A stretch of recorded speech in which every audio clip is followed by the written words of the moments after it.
Hello students, welcome to Gateway classes. Computer network में unit number 4 का आज lecture number 1 हम लोग स्टार्ट कर रहे हैं। और जैसा कि हमें पता है कि यूनिट नंबर 4 का नाम है ट्रांसपोर्ट लेयर। तो ट्रांसपोर्ट लेयर की बेसिक फंक्शनैलिटीज़, जो उसकी प्रॉपर्टीज़ होती हैं, क्या क्या मेजर रिस्पॉन्सिबिलिटीज़ हैं, वो डिस्कस करेंगे। और उसके बाद ट्रांसपोर्ट लेयर पर दो मोस्ट इंपॉर्टेंट प्रोटोकॉल्स हैं जो कि हैं टीसीपी और यूडीपी। तो आज टीसीपी के बारे में बात करेंगे, उसकी सर्विसेज, उसके फीचर्स, वो किस तरह से काम करता है, और साथ साथ टीसीपी का हेडर फॉर्मेट हम डिस्कस करेंगे। बहुत इंपॉर्टेंट लेक्चर है एग्जाम पॉइंट ऑफ व्यू से। और इसमें एकेटीयू में जो प्रीवियस ईयर में क्वेश्चंस पूछे गए हैं इन टॉपिक से रिलेटेड, वो सारे भी आपके इस लेक्चर में कवर अप हो जाएंगे। तो this is the syllabus of your unit 4। तो देखिए, ट्रांसपोर्ट लेयर, जैसे हमने बात की थी कि जो भी हम टीसीपी आईपी प्रोटोकॉल सूट पढ़ते हैं उसमें जितनी भी लेयर्स हम पढ़ते हैं, जैसे हमने 5 लेयर्स की बात की थी, तो 5 लेयर में 4th लेयर जो आई थी हमारी, 4th पोजीशन पे जो लेयर थी वो थी ट्रांसपोर्ट लेयर। तो इसीलिए फोर्थ यूनिट जो है हमारी वो ट्रांसपोर्ट लेयर हम पढ़ रहे हैं। और इसमें ट्रांसपोर्ट लेयर की जो मेजर रिस्पॉन्सिबिलिटीज होती हैं वो प्रोसेस टू प्रोसेस डिलीवरी कैसे करता है। ये ट्रांसपोर्ट लेयर के मेन जो प्रोटोकॉल्स हैं जैसे यूडीपी और टीसीपी, इनके बारे में पढ़ना है। मल्टीप्लेक्सिंग क्या होती है थोड़ा सा ओवरव्यू लेना है। उसके बाद इसका connection management for TCP basically, flow control, retransmission, window management. तो मेजरली हमें ये सारे टीसीपी की प्रॉपर्टीज हैं जो जिनको हमें थोड़ा सा डिटेल में पढ़ना है। और फिर टीसीपी का ही कंजेशन कंट्रोल, और फिर in general quality of service किस तरह प्रोवाइड की जाती है ट्रांसपोर्ट लेयर में, इसके बारे में थोड़ा सा आइडिया लेंगे। तो देखिए बेटा, जैसा कि आपको देखने में भी पता चल रहा होगा, ये जो यूनिट है इसकी लेंथ कंपेरेटिवली कम छोटी है। जो आपकी यूनिट 1, 2, 3 थी वो थोड़ी बड़ी थी लेंथ, लेकिन यूनिट 4 और 5 जो हैं वो आपकी जो लेंथ है उनकी वो कंपैरेटिवली कम है, लेकिन इंपॉर्टेंस उतनी है, उतने ही क्वेश्चंस वहां से भी आते हैं। तो इसलिए ये बड़ी इंपॉर्टेंट यूनिट है, कम पढ़ना है आपको, और जो जितना आप पढ़ेंगे उसी में से क्वेश्चंस आपके 100% फ्रेम हो जाएंगे। बड़ा इंटरेस्टिंग सा टॉपिक है। चलिए, तो देखिए, ये आज के लेक्चर में के ऊपर बेस्ड पीवाईक्यूज हैं जो 99% आज ही के लेक्चर के ऊपर बेस्ड हैं। एक दो चीजें ऐसी हैं जो आज के लेक्चर में यहाँ पर, जैसे यूडीपी है उसका कंपैरिजन टीसीपी से पूछा है, लेकिन इस लेक्चर के की अंडरस्टैंडिंग के ऊपर बेस्ड ही आप उसको बता पाएंगे, इसलिए ये वाला क्वेश्चन भी मैंने इसी में इंक्लूड किया है। तो देखिए, ये मेजर क्वेश्चंस हैं और ये इस लेक्चर में हमारे आज कवर अप होने हैं। तो बेटा, अभी भी जो जिन बच्चों को अभी आपके एग्जाम आने वाले हैं, मतलब नियर बाय आपकी एग्जाम में किसी भी टाइम आपके एग्जाम की डेट आ सकती है, तो टाइमली अपना सिलेबस कंप्लीट करने के लिए, क्योंकि majority of section, detailed lecture और वन शॉट जो हैं वो आपके गेटवे क्लासेस की एप्लीकेशन में ही रहेंगे। तो आप वहां पर कॉम्बो पैक आपका अवेलेबल है 6 सेम के बच्चों के लिए, आप उसको टाइमली परचेज करके और अपनी पढ़ाई बहुत टाइमली फिनिश कर सकते हैं। ये टाइम बहुत कम बचा है, बिल्कुल हाई टाइम है, आप लोगों को टाइमली पढ़ के अपना कोर्स वाइंड अप करना है। तो ट्रांसपोर्ट लेयर बेसिकली समझते हैं, ट्रांसपोर्ट लेयर क्या होती है। देखिए, अभी तक इन जनरल जो यहाँ लिखा है उसको छोड़ दीजिए। क्या बात करते थे हम, जब हमने शुरुआत में पढ़ा था, हम ये कहते थे कि जो फिजिकल लेयर है उसकी जिम्मेदारी है कि एक किसी फिजिकल मीडियम के थ्रू जो स्ट्रीम ऑफ बिट्स है, डेटा जब भी एक जगह से दूसरी जगह जाता है तो बिट्स की फॉर्म में जाता है।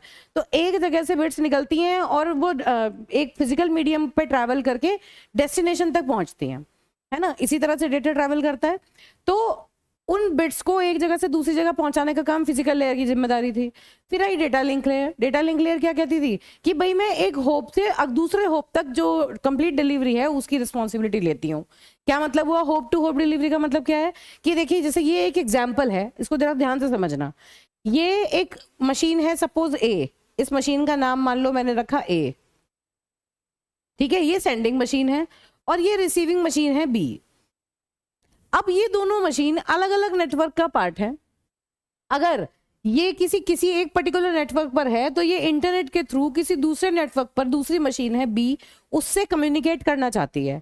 अब इनके बीच में बहुत सारे राउटर, बहुत सारे host all over the internet हो सकते हैं, है ना। तो डेटा लिंक लेयर किस चीज की जिम्मेदारी लेती थी कि इस मशीन से अगला जो नोड होगा जिसके थ्रू वो डेटा जाएगा, मान लो इसने कोई भी डेटा या कोई भी पैकेट यहां से भेजा, तो इस मशीन से निकल के यहां से इस पैकेट की यहां से यहाँ तक के बीच की सेफ डिलीवरी की रिस्पॉन्सिबिलिटी, रिलायबल डिलीवरी की रिस्पॉन्सिबिलिटी डेटा लिंक लेयर लेती थी। Node to node delivery, hop to hop delivery की जिम्मेदारी डेटा लिंक लेयर की लेती थी। वो कहती थी कि भाई इस नोड से इस नोड तक कोई फ्लो कंट्रोल की रिक्वायरमेंट हो, कोई एरर कंट्रोल की रिक्वायरमेंट हो, सारी फैसिलिटी हम प्रोवाइड करेंगे। कैसे फ्रेम्स बनेंगे, कैसे सक्सेसफुली ट्रांसमिट होंगे, कैसे एक्नॉलेजमेंट दिए जाएंगे, सारी रिस्पॉन्सिबिलिटी डेटा लिंक लेयर ने अपने पास रख रखी थी।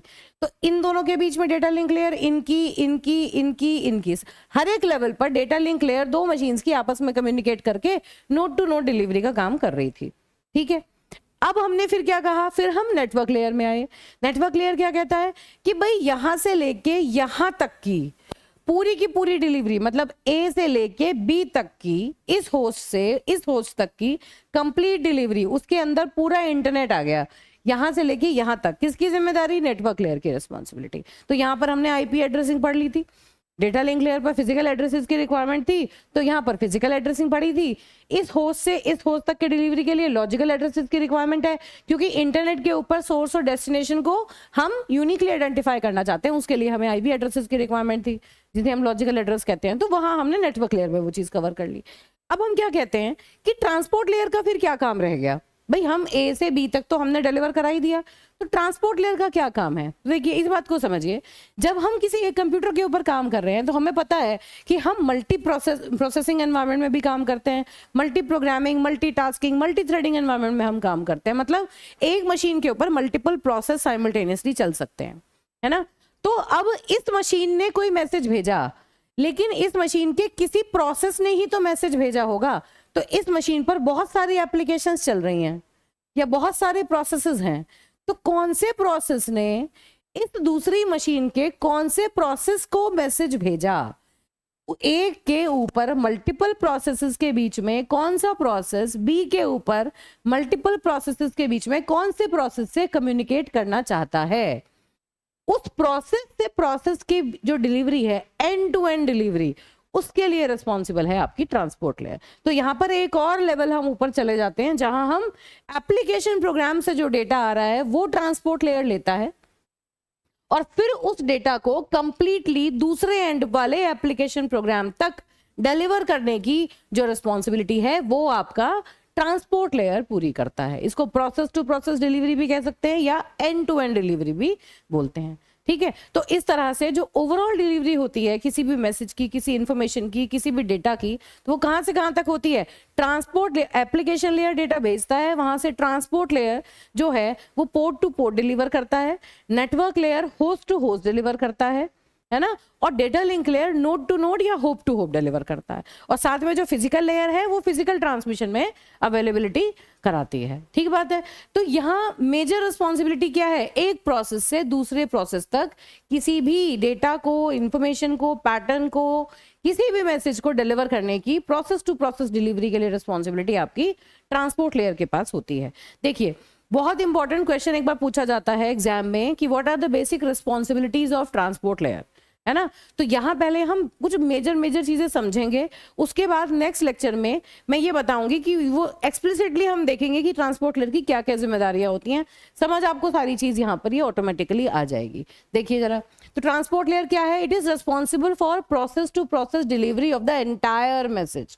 जितना भी बड़ा मैसेज, चाहे कितना भी बड़ा मैसेज यहाँ एप्लीकेशन ने भेजा, वो पूरा मैसेज अब उसके चाहे सेगमेंट बने, चाहे पैकेट बने, चाहे डेटाग्राम बने, चाहे फ्रेम बने, पूरा मैसेज यहां से निकल के जाए और पूरा मैसेज एप्लीकेशन को मिल जाए, वो चाहे कितने भी पार्ट्स में जाए, उस कंप्लीट मैसेज की को डिलीवर करने की रिस्पॉन्सिबिलिटी आपकी ट्रांसपोर्ट लेयर की होती है। ठीक है, अब ये तो हुई बात, इतना कम्युनिकेशन आपको इंपॉर्टेंटली याद रखना है, और ये डायग्राम आपने मल्टीपल टाइम देखा होगा। तो देखिए यहाँ लिखा है node to node, data link layer, host to host, network layer और process to process transport layer. तो तीनों लेयर मिलके कंप्लीटली एक एप्लीकेशन से दूसरे एप्लीकेशन तक एक कंप्लीट मैसेज को डिलीवर करने का काम करती हैं। ठीक बात है, यही चीजें सारी यहाँ पर मैंने ऊपर स्पेशली लिखी हैं। ठीक बात। अब अगली बात क्या है कि ट्रांसपोर्ट लेयर का जो हेडर होता है, ये बात हमें पता है। देखिए बेटा, इस बात को आसानी से समझो। देखो हमें पता था, अगर मैं TCP/IP प्रोटोकॉल सूट की बात करूं तो सबसे ऊपर हमारी एप्लीकेशन लेयर होती है। ठीक, एप्लीकेशन के नीचे है हमारी ट्रांसपोर्ट लेयर, फिर है हमारी नेटवर्क लेयर, फिर है हमारी डेटा लिंक लेयर जिसको हम होस्ट टू नेटवर्क लेयर भी बोल देते थे, और फिर आती है हमारी फिजिकल लेयर। ठीक है, इस तरह से हमारी लेयरिंग है, हमें पता है ये बात। अब जो भी एप्लीकेशन लेयर, मेजर जो ऑपरेशन होता है वो एप्लीकेशन लेयर से डेटा आता है। तो एप्लीकेशन लेयर ने अगर कोई मैसेज यहां पर भेजा तो ट्रांसपोर्ट लेयर क्या करेगी, उस मैसेज में, suppose this is M is the original message, है ना, इसमें ट्रांसपोर्ट लेयर अपना हेडर ऐड करेगी। ट्रांसपोर्ट लेयर ने अपना हेडर ऐड कर देना है। ठीक, अब ये पूरा का पूरा मैसेज किसके पास पहुंचेगा, नेटवर्क लेयर के पास। नेटवर्क लेयर इसमें अपना हेडर ऐड करेगी। फिर ये पूरा का पूरा मैसेज किसके पास पहुंचेगा, डेटा लिंक लेयर के पास। ये पूरा एज अ पेलोड मानेगा वो उसको। डेटा लिंक लेयर इसमें अपना हेडर और ट्रेलर ऐड करती है। ठीक है, तो ये किसका हेडर है, this is the header of transport layer, this is the header of network layer, and this is the header and trailer of data link layer, है ना। और फिर इस पैकेट को हम स्ट्रीम ऑफ बाइट्स में फिजिकल लेयर की help से ट्रांसमिट कर देते हैं।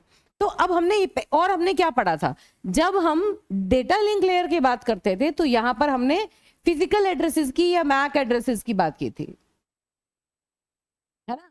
Data link layer node to node, एक होस्ट टू होस्ट डिलीवरी के लिए मैक एड्रेसेस या फिजिकल एड्रेसेस का यूज करती है। यहां पर हम आईपी एड्रेसेस की बात करते थे कि अगर एक नेटवर्क से दूसरे नेटवर्क पर, मतलब जो दो नोड कहीं भी हो सकते हैं, सेम नेटवर्क में भी हो सकते हैं, अलग अलग नेटवर्क में भी हो सकते हैं, तो उनको पूरे इंटरनेट पर यूनिकली आइडेंटिफाई करने के लिए हम आईपी एड्रेसेस का यूज करते थे। इसको हमने डिटेल में पढ़ लिया यूनिट 3 में, यूनिट 1, यूनिट 2, यूनिट 3। ठीक है, अब यूनिट 4 में हम ट्रांसपोर्ट लेयर पढ़ रहे हैं, और हम क्या कह रहे हैं, ट्रांसपोर्ट लेयर भी तो अपना एक पोर्ट, अपना एक हेडर ऐड करती है। उसमें वो कौन सी कंट्रोल इंफॉर्मेशन डालती है, उसमें वो डालती है पोर्ट एड्रेसेस। तो ये पोर्ट एड्रेसेस का क्या मतलब है, इन दोनों के बारे में तो हमें पता है। पोर्ट एड्रेस का मतलब उस पर्टिकुलर प्रोसेस का एड्रेस। अब मल्टीपल एप्लीकेशन प्रोग्राम अगर चल रहे हैं तो जब भी कोई क्लाइंट एप्लीकेशन किसी दूसरे सर्वर से या किसी दूसरे मैकेनिज्म से इंटरेक्ट करती है तो डायनेमिकली उसको पोर्ट नंबर असाइन कर दिए जाते हैं।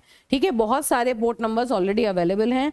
32 बिट का एक पोर्ट नंबर होता है, तो आप लगाइए 2^32 पोर्ट नंबर्स ओवरऑल अवेलेबल हैं, जिनमें से कुछ तो वेल नोन पोर्ट्स हैं, कुछ रजिस्टर्ड हैं और कुछ डायनेमिकली असाइन किए जाते हैं।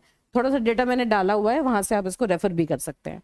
तो इस तरह से जो डायनेमिकली असाइंड वाला लॉट है, लास्ट वाले कुछ बड़े जो पोर्ट नंबर्स हैं, क्लाइंट जब भी आप कोई एप्लीकेशन प्रोग्राम कनेक्ट होना चाहता है, किसी से डेटा ट्रांसमिट करना चाहता है, तो उस एप्लीकेशन को एक पोर्ट नंबर असाइन हो जाता है ना। तो वो पोर्ट नंबर उस एप्लीकेशन को उस सिस्टम के ऊपर यूनिकली आइडेंटिफाई करने का काम करता है। तो ट्रांसपोर्ट लेयर पर जब भी कोई डेटा एप्लीकेशन लेयर से आता है तो ट्रांसपोर्ट लेयर उस पे सोर्स का पोर्ट एड्रेस या पोर्ट नंबर और डेस्टिनेशन का पोर्ट नंबर साथ में लगा के भेजता है, ये बताने के लिए कि डेस्टिनेशन के उस वाले प्रोसेस को डिलीवर करना है और सोर्स के इस प्रोसेस ने मैसेज को भेजा है। प्रोसेस टू प्रोसेस डिलीवरी के लिए दो एप्लीकेशन अगर बात कर रही हैं तो किस एप्लीकेशन की बात होनी है, दूसरी एप्लीकेशन से दोनों एप्लीकेशंस को अलग अलग पोर्ट नंबर असाइन हो जाते हैं। ठीक है, तो जनरली हम जब कुछ वेल नोन पोर्ट्स यूज कर, हम HTTP यूज कर रहे हैं तो, या फिर हम फाइल ट्रांसफर प्रोटोकॉल यूज कर रहे हैं, तो मल्टीपल टाइप के अलग अलग टाइप के सर्वर्स होते हैं जिनको फिक्स्ड नंबर ऑफ जो पोर्ट्स होते हैं वो असाइन होते हैं, है ना। क्योंकि सर्वर का अगर पोर्ट आप डायनेमिकली असाइन करेंगे तो क्लाइंट उसमें सोर्स और डेस्टिनेशन का एड्रेस कैसे डाल के भेजेगा, नहीं तो डायनेमिकली क्लाइंट साइड पर, मतलब जो सेंडिंग साइड है वहां पर डायनेमिकली पोर्ट नंबर क्रिएट हो सकते हैं, लेकिन जो सर्वर साइड है वहां पर डायनेमिकली पोर्ट नंबर क्रिएट नहीं होते, वो well defined well known ports का ही यूज करता है। ठीक है, इस बात के बारे में हम बात कर रहे थे। तो इन पोर्ट एड्रेसेस को सर्विस पॉइंट एड्रेसेस भी कहते हैं। सर्विस पॉइंट एड्रेसेस क्या मतलब हुआ, सर्विस पॉइंट का मतलब क्या हुआ कि एक पर्टिकुलर मशीन पर मल्टीपल सर्विसेज चल रही हैं, कौन सी सर्विस ने या कौन सी एप्लीकेशन का एड्रेस है उसके बारे में हम यहाँ पर बात करेंगे। तो अब यहाँ पर इस पॉइंट को समझिए, देखिए, transport layer header include a service point address, मतलब port address of source and destination. A transport layer protocol can be either connectionless or connection oriented. This is the very important thing. ये basic properties हैं transport layer की, है ना।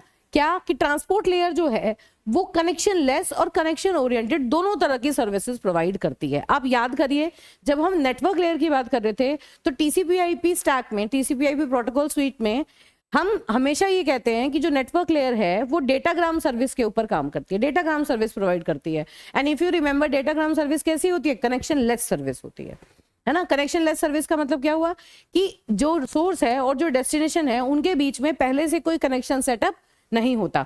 जितना भी data source to destination भेजा जाएगा वो इंडिपेंडेंट पैकेट्स या इंडिपेंडेंट डेटाग्राम की फॉर्म में भेजा जाएगा, और वो सारे के सारे डेटाग्राम जब नेटवर्क पे ट्रैवल करके डेस्टिनेशन तक पहुंचेंगे तो वो अलग अलग रूट ट्रैवल करके भी पहुंच सकते हैं, क्योंकि there is no prescribed route to reach from source to destination. पहले से कोई रूट यहाँ पर बना हुआ नहीं है। आप याद करिए, आपने राउटिंग एल्गोरिथम्स पढ़े हैं यूनिट 3 में। राउटिंग एल्गोरिथम्स क्या होते हैं? जिसमें जो राउटर होता है, राउटर जो होता है वो उन पैकेट्स को आगे फॉरवर्ड करने का काम करता है based upon its routing table, है ना। डिफरेंट टाइप की राउटिंग टेबल्स हम जनरेट करते हैं, उनको पीरियोडिकली अपडेट करते हैं। अलग अलग टाइप के inter domain intra domain routing protocols हमने पढ़े हैं।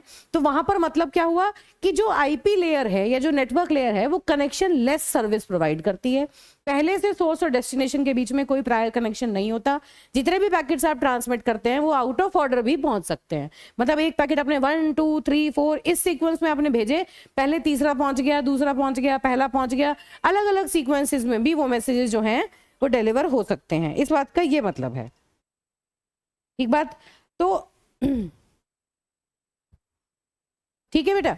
तो अब जब हम कहते हैं कि ये जो ट्रांसपोर्ट लेयर है ये कनेक्शन ओरिएंटेड और कनेक्शन लेस दोनों सर्विस प्रोवाइड करती है, इसका क्या मतलब है कि एप्लीकेशन लेयर को अगर रिलायबल सर्विस चाहिए, अगर एप्लीकेशन लेयर चाहती है कि प्रायर कनेक्शन बन जाए, सब कुछ सही चले, है ना, सारा फ्लो कंट्रोल हो जाए, एरर कंट्रोल भी हो जाए, कहीं कोई एरर है पता चल जाए, अगर रिसीवर की कैपेसिटी कम है तो सेंडर उसी हिसाब से उसको डेटा भेजे और रिलायबिलिटी भी हो, एक्नॉलेजमेंट्स भी आए, तो कहीं ना कहीं एप्लीकेशन की जो रिक्वायरमेंट होती है उसको फिल करने के लिए ट्रांसपोर्ट लेयर कहती है कि भाई आप चिंता मत करो, अगर आपको रिलायबल सर्विस चाहिए, रिलायबल सर्विस का मतलब आपको एरर भी कंट्रोल चाहिए, आपको फ्लो भी कंट्रोल चाहिए, आपको एक्नॉलेजमेंट भी चाहिए, आपको मतलब रिलायबिलिटी आपको चाहिए आपके ट्रांसमिशन में। आप चाहते हैं कि जो डेटा एप्लीकेशन एक एप्लीकेशन दूसरी एप्लीकेशन को भेज रही है वो स्ट्रीमलाइंड फैशन में सोर्स से डेस्टिनेशन तक डिलीवर हो जाए, एरर भी ना आए और बढ़िया स्मूथ डिलीवरी हो, तो आप कनेक्शन ओरिएंटेड सर्विस के लिए रिक्वेस्ट कर सकते हो।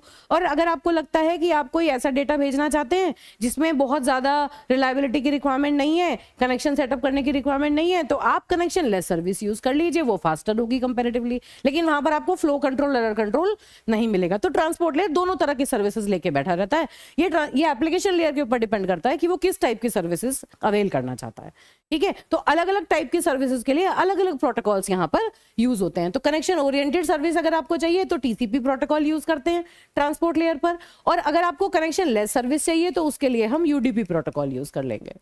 ट्रांसपोर्ट लेयर ये कहती है, ठीक।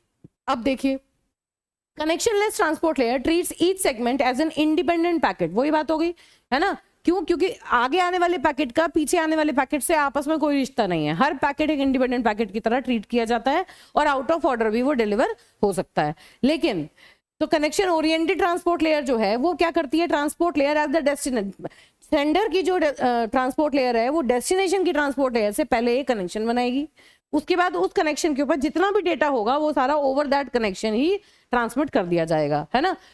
और बाइट्स की फॉर्म में बैक टू बैक सीक्वेंशियली वो सारा डेटा ट्रांसमिट होगा, जो पहले जनरेट हुआ वो पहले, जो बाद में जनरेट हुआ वो बाद में।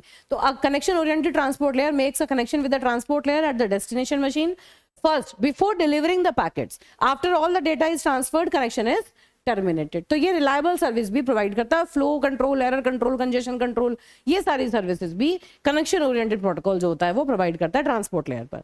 डेटा लिंक लेयर की तरह ट्रांसपोर्ट लेयर भी flow control, error control provide करती है। याद करिए, जब डेटा लिंक लेयर पढ़ी थी तो फ्लो कंट्रोल, एरर कंट्रोल पढ़ा था। फ्लो कंट्रोल में हमने क्या पढ़ा था? हमने सारे go back and, selective repeat, ARQs पढ़े थे। एरर कंट्रोल मैकेनिज्म पढ़े थे, CRC, चेकसम, ये सब पढ़ा था। तो डेटा लिंक लेयर पर भी जब आपको ये फ्लो कंट्रोल, एरर कंट्रोल मिल रहा था पूरे इंटरनेट के ऊपर, तो भाई फिर आप ट्रांसपोर्ट लेयर पर क्या रिक्वायरमेंट है? 2 बार अलग अलग जगह आप इस मैकेनिज्म को यूज क्यों कर रहे हैं? तो देखिए बेटा, याद रखना, जब भी हम डेटा लिंक लेयर की बात करते हैं तो वहां होप टू होप, देखो इस डायग्राम से पता चलेगा, सिर्फ इन दोनों नोड्स के बीच में अगर इंश्योर करना है कि फ्लो कंट्रोल होना चाहिए, एरर कंट्रोल होना चाहिए, तो डेटा लिंक लेयर कहता है कि भाई इसकी जिम्मेदारी तो मैं लेता हूं, लेकिन इस प्रोसेस से इस प्रोसेस तक कंप्लीट पैकेट की जर्नी में या इंफॉर्मेशन को ट्रैवल करने की जर्नी में completely end to end flow control और एरर कंट्रोल की जिम्मेदारी मेरी नहीं है, वो जिम्मेदारी किसकी है? ट्रांसपोर्ट लेयर की है। तो transport layer end to end delivery के लिए फ्लो कंट्रोल के लिए रिस्पॉन्सिबल है, जबकि डेटा लिंक लेयर जो है वो सिर्फ एक नोड से दूसरे नोड की या एक होप से दूसरे होप के बीच का फ्लो कंट्रोल और एरर कंट्रोल देखता है। ठीक है, तो यही सारी बातें यहाँ पर लिखी है, सिंगल लिंक की बजाय ओवरऑल एक एंड से दूसरे एंड तक।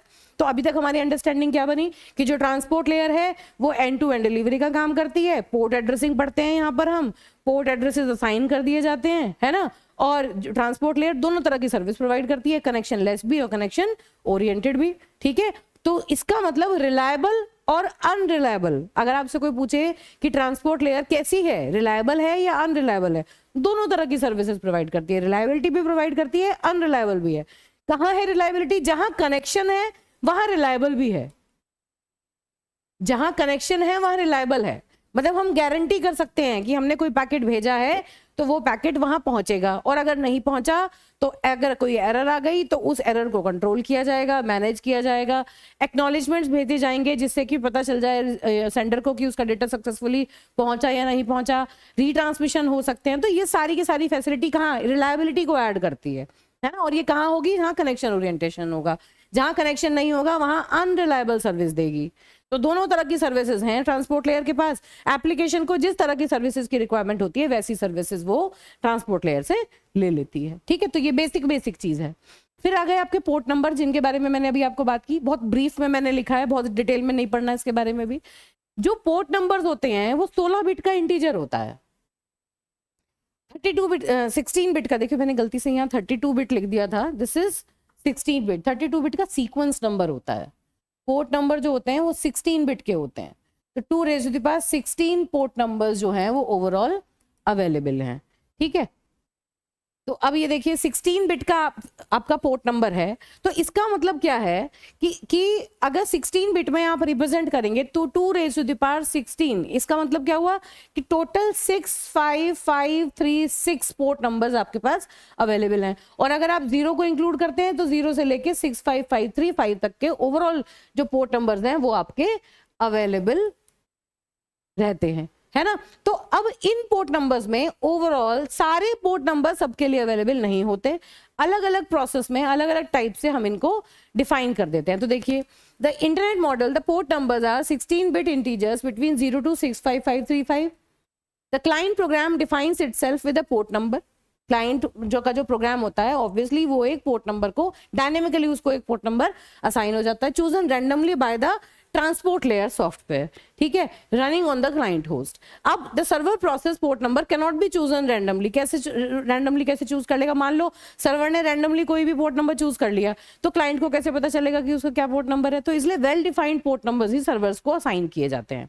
ठीक है, तो इंटरनेट ने क्या डिसाइड किया कि कुछ यूनिवर्सल पोर्ट नंबर्स तो सर्वर के लिए रखेंगे। यूनिवर्सल मतलब जो सबको पता होंगे, किसी को भी सर्वर से बात करनी है तो उन पोर्ट नंबर्स को यूज करके कर सकता है, जिन्हें हम वेल नोन पोर्ट नंबर्स कहते हैं। कैसे? देखो, पोर्ट नंबर 0 से लेके 1023 तक के जो हैं वो IANA कंट्रोल करता है और ये well known port numbers ports कहलाते हैं। जैसे कि यहाँ पे HTTP, FTP ये सारे के सारे वेल नोन पोर्ट्स होते हैं। ईमेल के लिए जो आप यूज करते हैं। रजिस्टर्ड पोर्ट्स कौन से होते हैं? 1024 से लेके 49151 तक ये जो है ये IANA इन्हें कंट्रोल नहीं करता, ये सिर्फ और सिर्फ रजिस्टर होते हैं, इनके साथ रजिस्टर किए जा सकते हैं जिससे कि डुप्लीकेशन ना हो, है ना। और तीसरे टाइप के होते हैं डायनेमिक पोर्ट्स। ये कौन से होते हैं? जो ऑन डिमांड क्लाइंट्स को अलोकेट कर दिए जाते हैं। तो these are ranging from this to this, are neither controlled और registered, they can be used by any process. These are the ephemeral ports इनको बोलते हैं। बहुत ज्यादा नहीं पढ़ना है इसके बारे में, बस ध्यान रखना है कि पोर्ट नंबर क्या होता है। 16 बिट का ऑब्वियसली एक 16 बिट का एक इंटीजर है, ये पता था मुझे, मैं गलती से मैंने वहाँ 32 लिख दिया सीक्वेंस नंबर की वजह से। एक्चुअली जब हम TCP प्रोटोकॉल पढ़ते हैं तो उसमें जब हम किसी भी सेगमेंट्स बनाएंगे तो उनके सीक्वेंस नंबर्स हम 32 बिट में बनाते हैं। तो यहाँ अब ये जो ओवरऑल पोर्ट नंबर्स हैं इनको अलग अलग क्लासेस में हम डिवाइड कर देते हैं। तो ये मेजरली आपको क्या ध्यान रखना है, एक मेन इंपॉर्टेंट बात रखनी है याद कि सर्वर वेल नोन पोर्ट्स जो होते हैं वो सर्वर्स को पहले से प्रोवाइडेड होते हैं, जो सबको पता होते हैं, उनके थ्रू आप सर्वर को कनेक्ट कर सकते हैं। और बाकी जब क्लाइंट को जो भी पोर्ट नंबर्स असाइंड होते हैं तो वो जो वेल नोन पोर्ट्स या जो डायनेमिक पोर्ट्स होते हैं वहां उस वाले लॉट से क्लाइंट को डायनेमिकली पोर्ट नंबर मिल जाते हैं whenever it wants to connect to any server. ठीक है, अब कनेक्शन लेस और कनेक्शन ओरिएंटेड सर्विस प्रोवाइड करता है ट्रांसपोर्ट लेयर। क्या है इसमें, ये यही बात हमने अभी कही थी। देखो, अगर कनेक्शन लेस सर्विस का क्या मतलब है कि एक जगह से दूसरी जगह कोई पैकेट्स भेजने हैं तो कनेक्शन एस्टेब्लिशमेंट की कोई जरूरत नहीं है, कनेक्शन रीज करने की कोई जरूरत नहीं है, पैकेट्स को नंबर करने की जरूरत नहीं है। ध्यान रखना, जब भी कनेक्शन लेस सर्विस होती है तो वहां पैकेट्स को नंबर करने की रिक्वायरमेंट नहीं होती, क्योंकि कोई पैकेट इन ऑर्डर तो पहुंचना नहीं है, आउट ऑफ ऑर्डर पहुंचेंगे, है ना। तो पैकेट्स की नंबरिंग रिक्वायर्ड नहीं है क्योंकि वो लॉस्ट भी हो सकते हैं, आउट ऑफ ऑर्डर भी पहुंच सकते हैं। इसलिए जो कनेक्शन लेस सर्विस होती है उसमें रिलायबिलिटी भी कंपैरेटिवली कम होती है। देयर इज नो एक्नॉलेजमेंट इधर, यहाँ पर कोई एक्नॉलेजमेंट भी नहीं है, कोई डेटा लॉस हो गया, रिसीवर को मिला नहीं मिला, रिसीवर किसी तरह का एक्नॉलेजमेंट सेंडर को नहीं भेजता। यूजर डेटा प्रोटोकॉल जो है ट्रांसपोर्ट लेयर पर वो एक कनेक्शन लेस प्रोटोकॉल है, जिसके बारे में हमने अभी बात ऑलरेडी की थी। फिर कनेक्शन ओरिएंटेड सर्विस प्रोवाइड करती है। कनेक्शन ओरिएंटेड सर्विस में क्या होगा, पहले सेंडर और रिसीवर के बीच में कनेक्शन बनाया जाएगा। Once the connection has been set up, उसके बाद सारा डेटा एक साथ ट्रांसफर कर दिया जाएगा sender to receiver, and once the data has been completely transferred that connection is terminated, है ना। तो ये सर्विस कनेक्शन ओरिएंटेड सर्विस है। और आपका जो टीसीपी और एचटीटीपी दो प्रोटोकॉल्स होते हैं जो कनेक्शन ओरिएंटेड प्रोटोकॉल्स हैं, इनमें से टीसीपी हमें पढ़ना है, ठीक बात है। अब देखिए वही reliable versus unreliable service, reliable service और अनरिलायबल दोनों तरह की सर्विसेज प्रोवाइड करता है। ये एग्जाम में लिखने के लिए है कितनी तरह की सर्विसेज आपकी ट्रांसपोर्ट लेयर आपको प्रोवाइड करती है। The transport layer service can be reliable और unreliable. If the application layer program needs reliability we use reliable transport layer protocol, है ना, जो कि फ्लो और एरर कंट्रोल को भी इंप्लीमेंट कर देता है। रिलायबिलिटी मतलब फ्लो और एरर कंट्रोल सारे करे। लेकिन अगर उसको रिलायबिलिटी नहीं चाहिए क्योंकि इसके पास अपना फ्लो या एरर कंट्रोल मैकेनिज्म है, या फिर हो सकता है ये रियल टाइम ट्रांसमिशन कर रहा है जहां पर नेचुरली ये चाहता है कि जैसे ही ये डेटा भेजे वो इमीडिएटली ट्रांसफर हो, है ना, तो उस केस में ये अनरिलायबल प्रोटोकॉल्स का भी यूज कर सकता है, जैसे कि यूडीपी जिसकी मैंने बात की। तो जिस तरह की सर्विसेज एप्लीकेशन लेयर को रिक्वायरमेंट होती है उस तरह के ट्रांसपोर्ट लेयर को वो यूज कर सकती है। यूडीपी जो है वो कनेक्शन लेस और अनरिलायबल है, और टीसीपी जो है वो कनेक्शन ओरिएंटेड और रिलायबल प्रोटोकॉल है। ठीक, अब टीसीपी के बारे में पर्टिकुलरली हम बात करेंगे। We are coming to TCP right now. ठीक है, अब इससे पहले एक टॉपिक आ जाता है आपका, चलिए यहाँ पर मैं थोड़ा सा ओवरव्यू देती हूँ, हालांकि नेक्स्ट लेक्चर में इसको हम डिटेल में देखेंगे। Responsibilities of transport layer.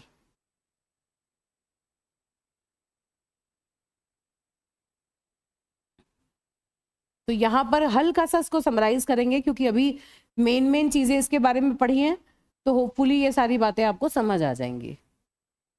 देखिए, पहली रिस्पॉन्सिबिलिटी डिटेल में बाद में मैं स्लाइड में लिख के डिटेल में सारे के सारे कंटेंट को ऐड कर दूंगी नेक्स्ट लेक्चर में, लेकिन यहां पर आपको एक एक करके समझना है। सबसे पहली रिस्पॉन्सिबिलिटी है एंड टू एंड डिलीवरी।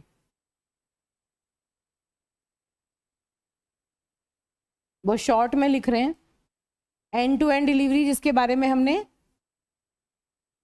बात की। एंड टू एंड डिलीवरी का मतलब क्या है भाई, क्या मतलब हुआ कि जिस जो ट्रांसमिटिंग या सेंडिंग प्रोसेस है रिसीविंग प्रोसेस तक की कंप्लीट डिलीवरी के लिए रिस्पॉन्सिबल है ट्रांसपोर्ट लेयर। दूसरा है आपका connection oriented and connectionless service. दोनों तरह की सर्विसेज प्रोवाइड करना, किसे, application to applications, connectionless and connection oriented service to applications. ठीक बात है। तीसरा पोर्ट एड्रेसिंग या सर्विस पॉइंट एड्रेसिंग।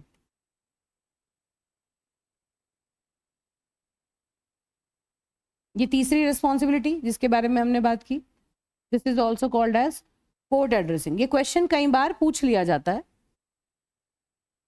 कि ट्रांसपोर्ट लेयर की क्या क्या रिस्पॉन्सिबिलिटीज है, ऑल्दो हम ये यूनिट 1 में पहले ही पढ़ चुके हैं। और इसके अलावा ट्रांसपोर्ट लेयर सेगमेंटेशन और रीअसेंबली का काम भी करती है। सेगमेंटेशन एंड रीअसेंबली, इसके बारे में हम डिटेल में पढ़ेंगे जब हम टीसीपी पढ़ेंगे। जब हम टीसीपी प्रोटोकॉल पढ़ते हैं तो वहां पर हम कैसे सेगमेंटेशन होती है, सेगमेंट क्या होता है, किस तरह रीअसेंबल होते हैं, ये सारी चीजें डिटेल में पढ़ेंगे। 5वां, और इसकी क्या है, मल्टीप्लेक्सिंग एंड डीमल्टीप्लेक्सिंग। ये भी ट्रांसपोर्ट लेयर की ही रिस्पॉन्सिबिलिटी होती है। मल्टीप्लेक्सिंग डीमल्टीप्लेक्सिंग का क्या मतलब है, देखो भाई, ये आपकी ट्रांसपोर्ट लेयर है, इसके ऊपर बहुत सारी एप्लीकेशंस चल रही हैं। भाई एप्लीकेशंस तो बहुत सारी हो सकती हैं एप्लीकेशन लेयर पर, है ना। अब अलग अलग एप्लीकेशन लेयर से अलग अलग मैसेजेस आ सकते हैं। भाई जितनी भी एप्लीकेशन चल रही हैं सारी तो अपने मैसेज भेजेंगी, ऐसे थोड़ी ना एप्लीकेशन एक एक करके मैसेज भेजेंगी। जब हम कह रहे हैं multiple applications are running at the same time, तो इसका मतलब transport layer may be getting messages from या data from more than one application at the same time. तो ट्रांसपोर्ट लेयर का काम क्या है, इन सारे मैसेजेस को मल्टीप्लेक्स करके भेजना, और फिर जो रिसीविंग ट्रांसपोर्ट लेयर है वो इन सारे के सारे मैसेज को डीमल्टीप्लेक्स करके इनमें जो भी रिसीविंग साइड होगी वहां पर पर्टिकुलर ट्रांसपोर्ट लेयर की या पर्टिकुलर एप्लीकेशन तक उस मैसेज को डीमल्टीप्लेक्स करके पहुंचा देना। तो ये मल्टीप्लेक्सिंग और डीमल्टीप्लेक्सिंग की रिस्पॉन्सिबिलिटी भी समहाउ ट्रांसपोर्ट लेयर हैंडल करती है। फिर से समझिए, अगर एक पर्टिकुलर मशीन पर, देखिए एक छोटा सा मैं डायग्राम बना देती हूँ उसके लिए। मान लीजिए ये सेंडिंग डिवाइस है, ये सेंडर है ना, ये आपका नेटवर्क है और ये है आपका रिसीवर, ठीक है। अब रिसीवर के ऊपर बहुत सारे प्रोसेसेस चल रहे हैं, बहुत सारे प्रोसेसेस चल रहे हैं, यहाँ पर भी बहुत सारे प्रोसेस चल रहे हैं। ये मल्टीपल प्रोसेस जो हैं, सेंडर की जो ट्रांसपोर्ट लेयर होगी वो इन सारे प्रोसेसेस के मैसेजेस को मल्टीप्लेक्स करके नेटवर्क पे डालेगी, और फिर किस प्रोसेस के मैसेज को किस प्रोसेस तक पहुंचाना है ये काम डीमल्टीप्लेक्सर के थ्रू, जो रिसीवर की ट्रांसपोर्ट लेयर होती है वो डीमल्टीप्लेक्स करके उस पर्टिकुलर प्रोसेस तक मैसेज को पहुंचाती है। तो मतलब मल्टीपल प्रोसेसेस के मैसेज को मल्टीप्लेक्स करना और फिर उन्हें एंड टू एंड डिलीवरी, मतलब डेस्टिनेशन नोड तक पहुंचाने के बाद डीमल्टीप्लेक्स करके उस पर्टिकुलर प्रोसेस तक पहुंचाने की रिस्पॉन्सिबिलिटी भी ट्रांसपोर्ट लेयर लेती है, ठीक है। That way it uses multiplexing and demultiplexing also. Then error control, end to end error control और flow control, end to end flow control and congestion control. Congestion control, congestion control और flow control में क्या difference होता है। Error control तो हमें पता है कि अगर हमने सेंडर से रिसीवर तक कोई मैसेज भेजा और वो मैसेज अगर करप्ट हो गया, कहीं बीच में लॉस्ट हो गया, तो उस केस में एरर कंट्रोल का काम क्या है, पहले तो पहचान लेना कि मैसेज लॉस हुआ है या करप्ट हुआ है ना, और उसके बाद अगर हो सका तो एरर को करेक्ट करने के चांसेस भी देना, मतलब फॉरवर्ड एरर करेक्शन, या तो रिसीवर ही कुछ ऐसा करे कि मैसेजेस में चेंज करके करेक्ट करके उसे रिसीव कर ले, या फिर रीट्रांसमिशन को अनेबल कराना, है ना, कि मैसेज विल बी रीट्रांसमिटेड। तो ये सारा काम एरर कंट्रोल के अंदर आता है। ये रिस्पॉन्सिबिलिटी किसकी है, end to end error control जिम्मेदारी हो गई आपकी ट्रांसपोर्ट लेयर की। फ्लो कंट्रोल का क्या मतलब है कि जो रिसीवर की एप्लीकेशन है, रिसीवर का जो टीसीपी है, वो इतना वो एंश्योर करेगा कि रिसीवर ओवरवेल्म ना हो जाए, सेंडर जो है वो इतनी रेट से, इतनी तेज स्पीड से डेटा प्रोड्यूस ना करे कि जो रिसीवर मशीन है वो उसको एब्जॉर्ब ना कर पाए, प्रोसेस ना कर पाए। तो end to end flow control की जिम्मेदारी भी किसकी है, रिसीवर की जो कैपेसिटी है, रिसीवर का जो विंडो साइज है, यहाँ पर भी जैसे हमने डेटा लिंक लेयर में पढ़ा था ना, यहाँ पर भी गो बैक एंड और सेलेक्टिव रिपीट के बीच का एक स्लाइडिंग विंडो प्रोटोकॉल है जो टीसीपी यूज करता है फ्लो कंट्रोल के लिए। वो पढ़ेंगे हम जब टीसीपी को डिटेल में पढ़ेंगे। तो वहां पर वो विंडो साइज, जो स्टैंडर्ड विंडो का साइज है, वो पहले से ही एडवर्टाइज कर दिया जाता है। जब भी दो मशीन आपस में कनेक्शन बनाती हैं, टीसीपी ये कहाँ होगा, फ्लो कंट्रोल एरर कंट्रोल, जहाँ कनेक्शन ओरिएंटेड सर्विस होगी, जहाँ रिलायबल सर्विस होगी। तो टीसीपी, एक मशीन का टीसीपी दूसरे मशीन के टीसीपी से कनेक्शन ओरिएंटेड सर्विस प्रोवाइड अगर करेगा तो पहले कनेक्शन मेकअप होगा, मतलब ये सेंडर है और ये रिसीवर है, तो पहले एक कनेक्शन मेकअप होगा। जब कनेक्शन सेटअप हो जाएगा उसके बाद डेटा ट्रांसमिशन होगा और फिर कनेक्शन डिस्ट्रॉय कर दिया जाएगा। इस तरह से काम चलता है ना। तो फ्लो कंट्रोल में क्या होता है, जब कनेक्शन सेटअप होता है तो कनेक्शन सेटअप के बीच में ही जो रिसीवर होता है ना, वो रिसीवर पहले से ही अपनी विंडो का साइज बता देता है। विंडो साइज मतलब अपनी कैपेसिटी पहले से ही बता देता है कि भाई ये मेरी कैपेसिटी है, इससे ज्यादा डेटा मैं अपने पास नहीं रख सकता। अब वो डेटा आप चाहे थोड़ा थोड़ा करके भेजो या एक साथ भेज दो, वो उसके लिए अलग से, उसके लिए मैक्सिमम सेगमेंट साइज एक अलग से एक यूनिट होती है जिसको वो एडवर्टीज करता है। फिलहाल के लिए आप ये समझ के चलिए कि रिसीवर पहले से ही अपनी कैपेसिटी बता देता है, मतलब विंडो साइज बता देता है कि इससे ज्यादा जो डेटा है वो मैं एक्सेप्ट एक बार में नहीं कर सकता। मैक्सिमम जो कैपेसिटी है वो ये एडवर्टाइज कर देता है। किस लिए? फ्लो कंट्रोल के लिए, जिससे कि सेंडर को पता चल जाए कि अच्छा इससे ज्यादा डेटा मुझे रिसीवर को एक साथ नहीं भेजना। ठीक बात है। और कंजेशन कंट्रोल कैसे करते हैं? अब टीसीपी ने, रिसीवर ने अपनी कैपेसिटी बता दी, भाई मेरी रिसीवर की कैपेसिटी से ज्यादा डेटा रिसीवर को नहीं भेजा जाएगा। अगर ये चीज हमने एम्प्लॉय कर दी तो हमने क्या कहा कि हमने फ्लो कंट्रोल कर लिया। अब हम क्या कह रहे हैं कि नेटवर्क की कैपेसिटी से ज्यादा डेटा नेटवर्क को हमें नहीं देना। एक नेटवर्क है जो सेंडर और रिसीवर के बीच में है। अगर इस नेटवर्क की कैपेसिटी जितनी है, नेटवर्क की कैपेसिटी का मतलब क्या है कि वो राउटर्स जो इनके बीच में है, वो होस्ट, वो रिसोर्सेज रिक्वायरमेंट्स हैं, वो सारी की सारी अगर उस मैसेज की रिसोर्स रिक्वायरमेंट, उस डेटा की रिसोर्स रिक्वायरमेंट इतनी ज्यादा है जो इस नेटवर्क में फुलफिल नहीं हो सकती, तो नेचुरली वो डेटा यहां जाके कंजेशन क्रिएट करेगा। कंजेशन का मतलब नेटवर्क की कैपेसिटी से ज्यादा डेटा आपने नेटवर्क को दे दिया, तो उसकी वजह से क्या होगा? पैकेट्स लॉस्ट हो जाएंगे। हमने बहुत डिटेल में नेटवर्क लेयर में मैंने इसके बारे में बात की थी।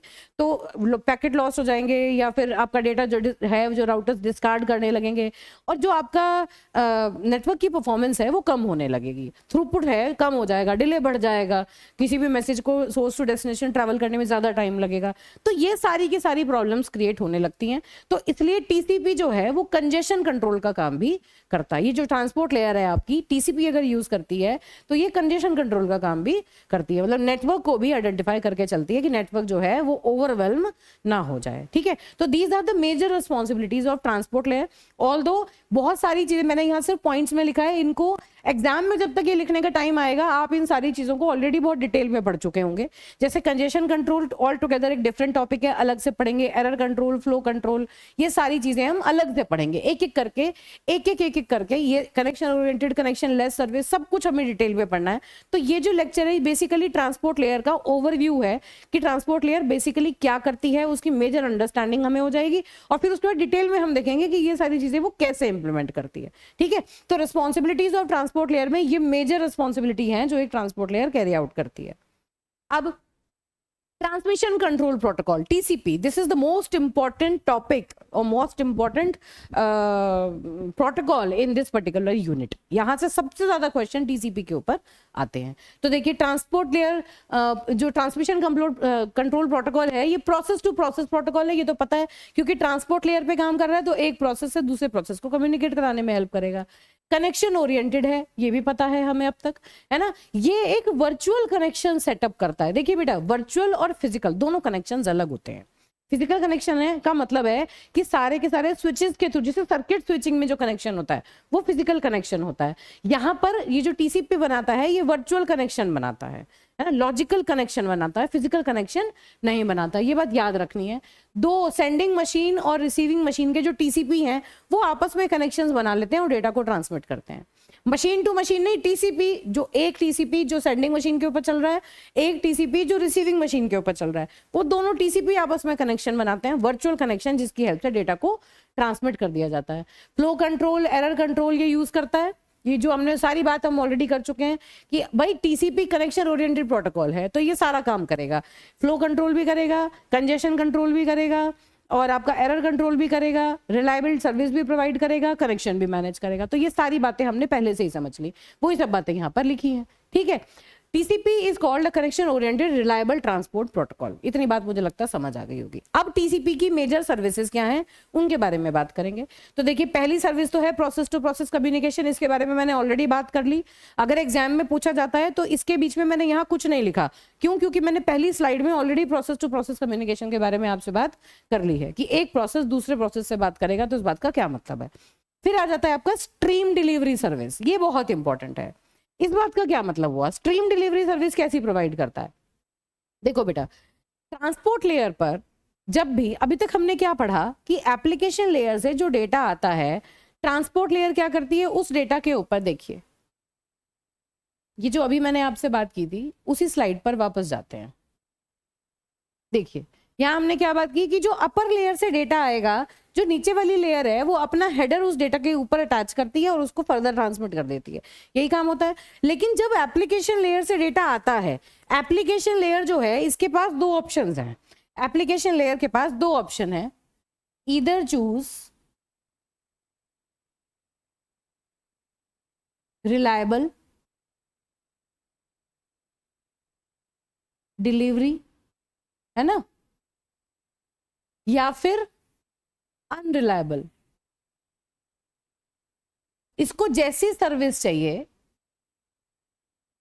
ये वैसी सर्विस की डिमांड करती है ट्रांसपोर्ट लेयर से। अब इसको अगर रिलायबल डिलीवरी चाहिए तो ये टीसीपी की बात करेगी, टीसीपी से उसे रिलायबल सर्विस मिलेगी। अनरिलायबल डिलीवरी चाहिए तो ये यूडीपी की डिमांड करेगी, यूडीपी से मिलेगी।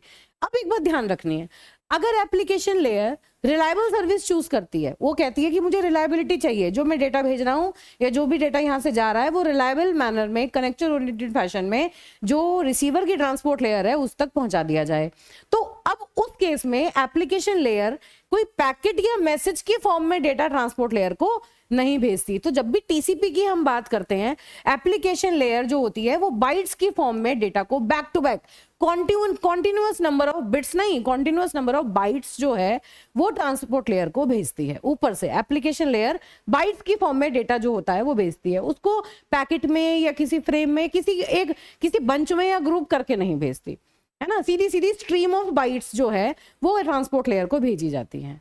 अब ट्रांसपोर्ट लेयर की रिस्पॉन्सिबिलिटी है कि उन स्ट्रीम ऑफ बाइट से वो सेगमेंट क्रिएट करता है ना। जो बहुत सारी, अब सेंड कैसे करेगा, बाइट पे बाइट, बाइट पे बाइट आती चली जाती हैं। तो ट्रांसपोर्ट लेयर का जो टीसीपी होता है ना, वो बेसिकली क्या करता है, जितनी भी बाइट्स यहां से आ रही हैं वो क्या करता है, अपने पास एक बफर बना लेता है और बफर के अंदर बाइट्स को कलेक्ट करता जाता है और फिर उस बफर के अंदर से बाइट्स कलेक्ट कर करके सेगमेंट्स बना बना के वो ट्रांसमिट करता है। इसी तरह जो रिसीविंग टीसीपी है वो भी एक बफर रखता है, जो सेगमेंट्स यहां से जा रहे हैं वो उसके बफर में डंप होते चले जाते हैं और फिर वो जब भी जो रिसीवर का टीसीपी है या रिसीवर की एप्लीकेशन जब फ्लेक्सिबल होती है, जब अवेलेबल होती है, जब उसको ठीक लगता है, तब वो वहां से अपना जो बाइट्स होती है उनको उठा लेती है। ठीक है, तो कहने का मतलब क्या हुआ कि ये जो हमने कहा stream service, stream data service, इस बात का क्या मतलब है कि application layer stream of continuous मतलब back to back stream of bytes जो है वो ट्रांसपोर्ट लेयर को भेजती है और ट्रांसपोर्ट लेयर उनको का जो टीसीपी है वो उसको अपने बफर में इकट्ठा करके सेगमेंट्स बना के तब भेजता है। और वो जो सेगमेंट्स होते हैं वो जाके ट्रांसपोर्ट लेयर जो आपकी रिसीवर की है, जो टीसीपी है रिसीवर का, उसके बफर में इकट्ठे हो जाते हैं और जब रिक्वायर्ड होता है तो वहां से जो रिसीवर प्रोसेस होता है वो उसको कंज्यूम कर लेता है। ठीक बात है, इसको कहते हैं स्ट्रीम डिलीवरी सर्विस। तो अब देखो, अभी और एग्जांपल से ये और अच्छे समझ में आएगा। देखिए, तो स्ट्रीम डिलीवरी का क्या मतलब है, TCP allows sending process to deliver data as a stream of bytes. ठीक है, stream of bytes transport layer पर, एक्चुअली एप्लीकेशन लेयर से ही वो stream of bytes transport layer के पास आती हैं।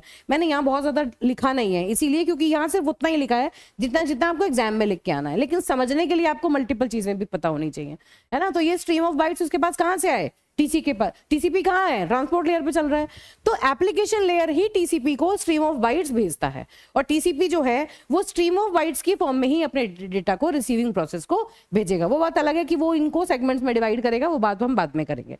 ठीक है, तो इसे कहते हैं स्ट्रीम डिलीवरी सर्विस, जो कि टीसीपी प्रोवाइड करता है। अब देखिए, सेंडिंग एंड रिसीविंग बफर्स, यहां से लेते हैं अंडरस्टैंडिंग इस बात की।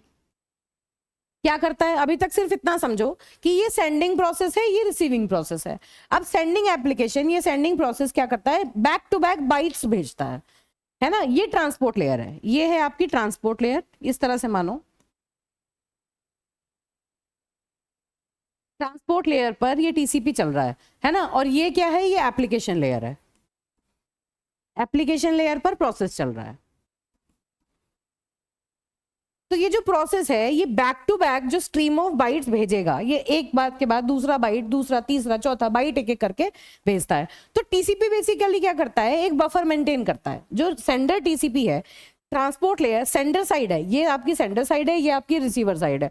तो सेंडर साइड की जो ट्रांसपोर्ट लेयर है उस पर अगर टीसीपी काम कर रहा है तो वो ये ऊपर से आने वाले एक एक बाइट को ये सर्कुलर बफर की फॉर्म में इंप्लीमेंट इसने कर रखा है। कैसे करता है, देखो 3 कलर आपको नजर आ रहे हैं, एक तो ग्रे, एक पिंक और एक व्हाइट। इसका क्या मतलब है, ध्यान से देखना जरा। देखो 3 तरह के पार्ट हैं।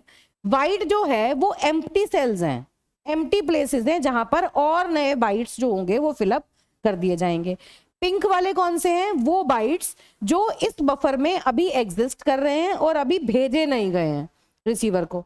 और ग्रे वाले वो हैं जो भेज दिए गए हैं, जो ट्रांसमिशन में हैं, लेकिन इनका एक्नॉलेजमेंट अभी नहीं आया, क्योंकि हम कह रहे हैं टीसीपी कैसा है, रिलायबल प्रोटोकॉल है। जो भी डेटा जाएगा, जो आपका सेंडर होगा उससे रिसीवर को डेटा मिलेगा, तो रिलायबिलिटी का मतलब एक्नॉलेजमेंट मिलेगा। मल्टीपल बाइट्स जो हैं वो एक साथ एक्नॉलेज किए जाते हैं। तो मतलब क्या हुआ, इस बफर में देखो सेंडिंग साइड पर बफर में 3 तरह के यहाँ पर आपको सेल्स दिख रहे हैं। एम्प्टी, जिनमें नेक्स्ट जो बाइट आएंगे वो राइट किए जाएंगे। पिंक वाले जो कलर्ड हैं वो हैं जो बाइट्स ऊपर से आ चुके हैं और बफर्ड हैं, अभी भेजे नहीं गए।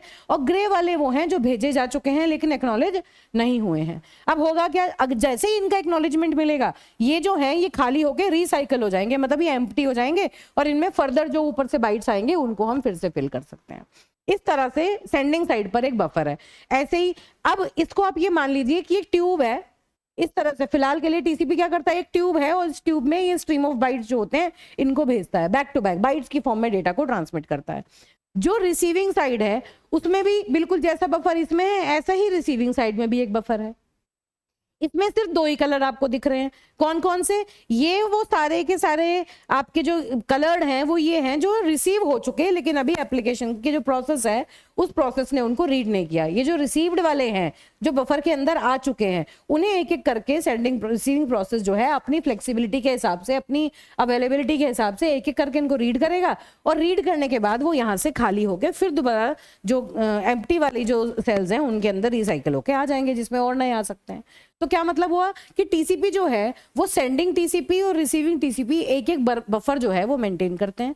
और मोस्ट कॉमन इंप्लीमेंटेशन जो है वो एक एक बाइट का जो सेल होता है वो एक एक बाइट की लोकेशन का एक सर्कुलर बफर की फॉर्म में हम इसको इंप्लीमेंट करते हैं, ताकि सर्कुलर का मतलब क्या हुआ कि अगर एक एम्प्टी हुआ तो फिर वापस वहीं से शुरू हो जाता है सारा काम। ठीक है, अब देखो एक बार, as sending and receiving processes may not write or read data at the same speed। Obvious सी बात है, आपको फ्लो कंट्रोल भी प्रोवाइड करना है ना। हो सकता है कि भाई ये डेटा बैक टू बैक भेज दे, इसकी इतनी कैपेबिलिटी ना हो, ये वो प्रोसेस जो है वो इस टाइम इस पर्टिकुलर डेटा को एक्सेप्ट नहीं करना चाहता, तो जो रिसीविंग टीसीपी है उस डेटा को टेम्परेरीली अपने पास स्टोर करके रख लेता है। जब ये ईज पे होता है तो ये डेटा को ले लेता है, एक साथ इसका डेटा डंप कर दिया जाता है ना।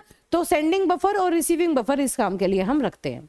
One way to implement a buffer is to use a circular array of 1 byte। हमने यहाँ पर एक सर्कुलर एरे यूज कर लिया, एक एक बाइट की सारी लोकेशंस हैं इसमें। नॉर्मली बफर्स आर हंड्रेड्स और थाउजेंड्स ऑफ बाइट। यहाँ पर इंप्लीमेंटेशन के लिए हमने ये 20 बाइट का बफर आपको दिखा रखा है, लेकिन एक्चुअली बफर जो होते हैं ये बहुत बड़े बड़े बफर्स होते हैं क्योंकि बहुत सारा डेटा जो होता है वो ट्रांसमिट हो सकता है। टीसीपी जो है वो जितने भी ये जो बफर्स हैं इसके अंदर जो बाइट्स इसने रखे वो कब तक रखेगा, जैसे ही एक्नॉलेजमेंट मिलेगा जो सेंट बाइट्स हैं इमीडिएटली उनको यहाँ से रिमूव कर दिया जाएगा और फर्दर बाइट्स के लिए स्पेस बना दी जाती है। तो इस तरह ये सेंडिंग और रिसीविंग टीसीपी के बफर्स हैं। टीसीपी की सर्विस पूछी जाती है, बहुत आती है एग्जाम में टीसीपी के फीचर्स, तो उसमें आपको ये सारी चीजें बतानी है, बना के आनी है, ये इंपॉर्टेंट कंटेंट है। ठीक, अब देखो सेगमेंट्स। अगली इंपॉर्टेंट बात क्या कि सेगमेंट। अब ये देखो बेटा, हम क्या कह रहे हैं कि बहुत थोड़ा सा लॉजिकली समझने की कोशिश करो। हम टीसीपी यूज कर रहे हैं, एप्लीकेशन लेयर हमें स्ट्रीम ऑफ बाइट्स भेज रहा है, back to back continuous bytes भेज रहा है ना। एप्लीकेशन लेयर टीसीपी की सर्विस ले रहा है। अब टीसीपी या ट्रांसपोर्ट लेयर जो आप connection oriented transport layer service आप प्रोवाइड कर रहे हैं वो आगे किसकी सर्विस लेगा, वो आईपी प्रोटोकॉल की सर्विस लेगा। आईपी प्रोटोकॉल या नेटवर्क लेयर के थ्रू वो पैकेट जो डेटा होगा वो जाएगा, और नेटवर्क लेयर आपकी कनेक्शन लेस है। तो फिर आप कैसे कह सकते हैं इस बात को, ये बात सुनने में अजीब लगती है ना कि टीसीपी तो कनेक्शन ओरिएंटेड है लेकिन टीसीपी अपने डेटा को ट्रांसमिट कराने के लिए अपना डेटा नेटवर्क लेयर के पास भेज रहा है, जबकि नेटवर्क लेयर जो है वो कनेक्शन लेस है। तो फिर कैसे रिलायबिलिटी सर्विस प्रोवाइड करेगी। तो ये रिलायबिलिटी प्रोवाइड करने का काम जो होता है ये टीसीपी की जिम्मेदारी होती है। सेंडिंग और रिसीविंग एप्लीकेशन या प्रोसेस को इस बारे में कोई खबर ख्याल नहीं होता। ठीक है, तो जो सेंडिंग टीसीपी है वो इस बात को इंश्योर करता है कि रिलायबिलिटी हो, ऐसे ही रिसीवर साइड पर जो टीसीपी है वो भी इस बात को इंश्योर करेगा। तो कनेक्शन लेस आईपी नेटवर्क के थ्रू निकलने के बाद भी, क्योंकि एंड टू एंड डिलीवरी की रिस्पॉन्सिबिलिटी टीसीपी की है, तो वो end to end reliability provide करने का काम करता है। Applications are unaware of it. ठीक है, तो अब दूसरी इंपॉर्टेंट बात है कि जो आईपी लेयर के थ्रू आप डेटा भेजेंगे, अब आईपी पर तो हम कहते हैं कनेक्शन लेस सर्विस है और वहां पर तो डेटाग्राम की फॉर्म में डेटा ट्रांसमिट होता है। आप टीसीपी में कह रहे हैं कि आप बाइट्स की फॉर्म में डेटा को भेज रहे हैं। तो टीसीपी बेसिकली क्या करता है, उन बाइट्स से वो सेगमेंट्स बनाता है। ये बात मैंने पहले भी की थी, हम शुरू से इस बात को कहते आ रहे हैं कि ट्रांसपोर्ट लेयर पर जो डेटा है वो सेगमेंट्स की फॉर्म में होता है। तो टीसीपी बेसिकली क्या करेगा, मल्टीपल बाइट्स को ग्रुप करके सेगमेंट्स बनाएगा। वो सेगमेंट सेम साइज के भी हो सकते हैं, अलग अलग साइज के भी हो सकते हैं, डिपेंडिंग अपॉन द सिचुएशन, है ना। अलग अलग टाइप के सेगमेंट्स भी हो सकते हैं। तो वो उन सेगमेंट्स को नीचे नेटवर्क लेयर को भेजता है और फिर नेटवर्क लेयर उन सेगमेंट के डेटाग्राम्स जनरेट करती है। सेम साइज के भी हो सकते हैं, अलग अलग साइज के भी हो सकते हैं, पैकेट्स बनाती है, वो डेटाग्राम जनरेट करती है, सब में अपना हेडर लगाती है और फिर उसके बाद वो डेटा लिंक लेयर को भेज देती है। डेटा लिंक लेयर उनको फिर छोटे पैकेट्स में डिवाइड करता है जिन्हें हम फ्रेम कहते हैं, वो भी अपना हेडर और ट्रेलर लगाती है। ठीक है, तो अब यहाँ क्या मतलब हुआ कि आईपी, अब पढ़ो इस बात को, IP layer as a service provider for TCP needs to send data in packets, not as a stream of bytes. ये तो हमें पता है। अब TCP groups the number of bytes into segments. Segments are not necessarily same size. मैंने कोशिश की है बहुत कम कंटेंट लिखूं, लेकिन क्योंकि अगर मैं सारी बातें लिखूंगी बेटा तो ये किताब बन जाएगी। ठीक है ना, और मुझे कोशिश करनी है कि मिनिमम से मिनिमम नंबर ऑफ लाइंस में आपको सारा का सारा जो कॉन्सेप्ट है वो चला जाए। तो इसलिए मैं बहुत सारी बातें खुद बता रही हूँ और बहुत कम बातें मैंने इसके अंदर डाली हैं, क्योंकि ये वो मैंडेटरी पॉइंट हैं जो आपको एग्जाम में लिखने ही लिखने हैं। ठीक है, टीसीपी जो है वो हर एक सेगमेंट के ऊपर एक हेडर ऐड करता है जिसमें वो सेंडर का पोर्ट एड्रेस और रिसीवर का पोर्ट एड्रेस अटैच कर देता है और फिर उसके बाद वो जो सेगमेंट होता है वो नीचे नेटवर्क लेयर को भेज दिया जाता है। वहां पर उसको इनकैप्सुलेट करके वो अपना हेडर लगा के उसको अपना आईपी डेटाग्राम बना लेता है। सेगमेंट जो है वो आउट ऑफ ऑर्डर, लॉस्ट और करप्टेड हो सकते हैं। ये सारी की सारी जिम्मेदारी किसकी होती है, टीसीपी की होती है। क्यों, क्योंकि भाई सेगमेंट जाएंगे तो ट्रेवल होकर नेटवर्क लेयर के साथ ही, है ना। तो अब ये बात बहुत सीधी सीधी बात क्या है कि ट्रांसपोर्ट लेयर पे कनेक्शन ओरिएंटेड सर्विस है, लॉजिकल कनेक्शन है, उसके बाद भी ये सेगमेंट जाएंगे उस नेटवर्क से होके जो अनरिलायबल है, कनेक्शन लेस है। तो इसका मतलब जो सेगमेंट्स होंगे, जिस तरह से ये बाइट्स आए सीक्वेंशियली एक एक करके सीक्वेंस में 1 2 3 सीक्वेंस नंबर के हिसाब से इन बाइट्स को सेगमेंट्स के अंदर अरेंज किया गया। अब ये जो सेगमेंट हैं ये आउट ऑफ ऑर्डर पहुंच सकते हैं, तो इन सेगमेंट्स को जो रिसीविंग साइड है, रिसीविंग टीसीपी है, वो इनको रीअसेंबल कैसे करेगा, ये टीसीपी की जिम्मेदारी है। सेगमेंट्स जो यहाँ पर आए उनको रीअसेंबल भी करना पड़ेगा। सेगमेंटेशन एंड रीअसेंबली का मतलब आउट ऑफ ऑर्डर कोई सेगमेंट आया तो उसको रीअसेंबल करके फिर दोबारा उस पूरे के पूरे डेटा को रिकंस्ट्रक्ट करना। This responsibility is fulfilled by the receiving TCP. ठीक है, तो क्या कहने का मतलब क्या है कि अनरिलायबल नेटवर्क के ऊपर से होके जाता है टीसीपी, लेकिन जो रिसीवर टीसीपी है ट्रांसपोर्ट लेयर का वो इंश्योर कर लेता है कि इन सेगमेंट्स को रीअसेंबल किया जा सके। पढ़ेंगे इन सब चीजों को कि ये काम कैसे होता है। तो segments may be received out of order, lost or corrupted and resent.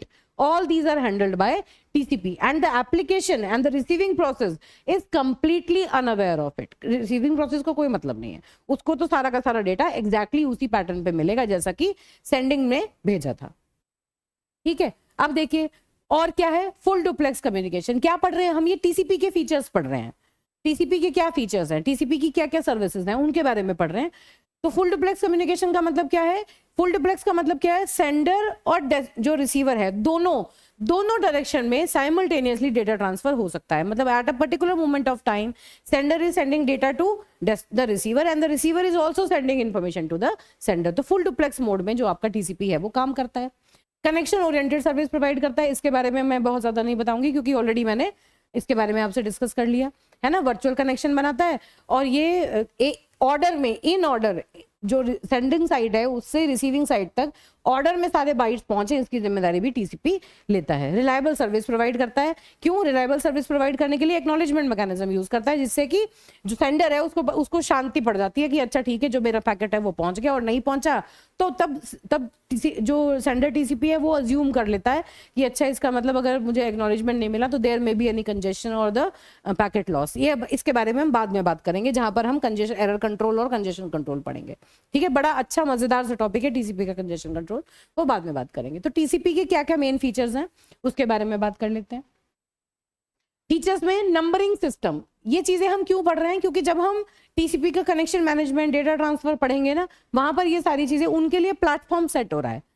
Numbering system का मतलब क्या है? जितने भी बाइट्स एप्लीकेशन प्रोग्राम भेज रहा है ट्रांसपोर्ट लेयर पर, all those bytes are numbered in the TCP.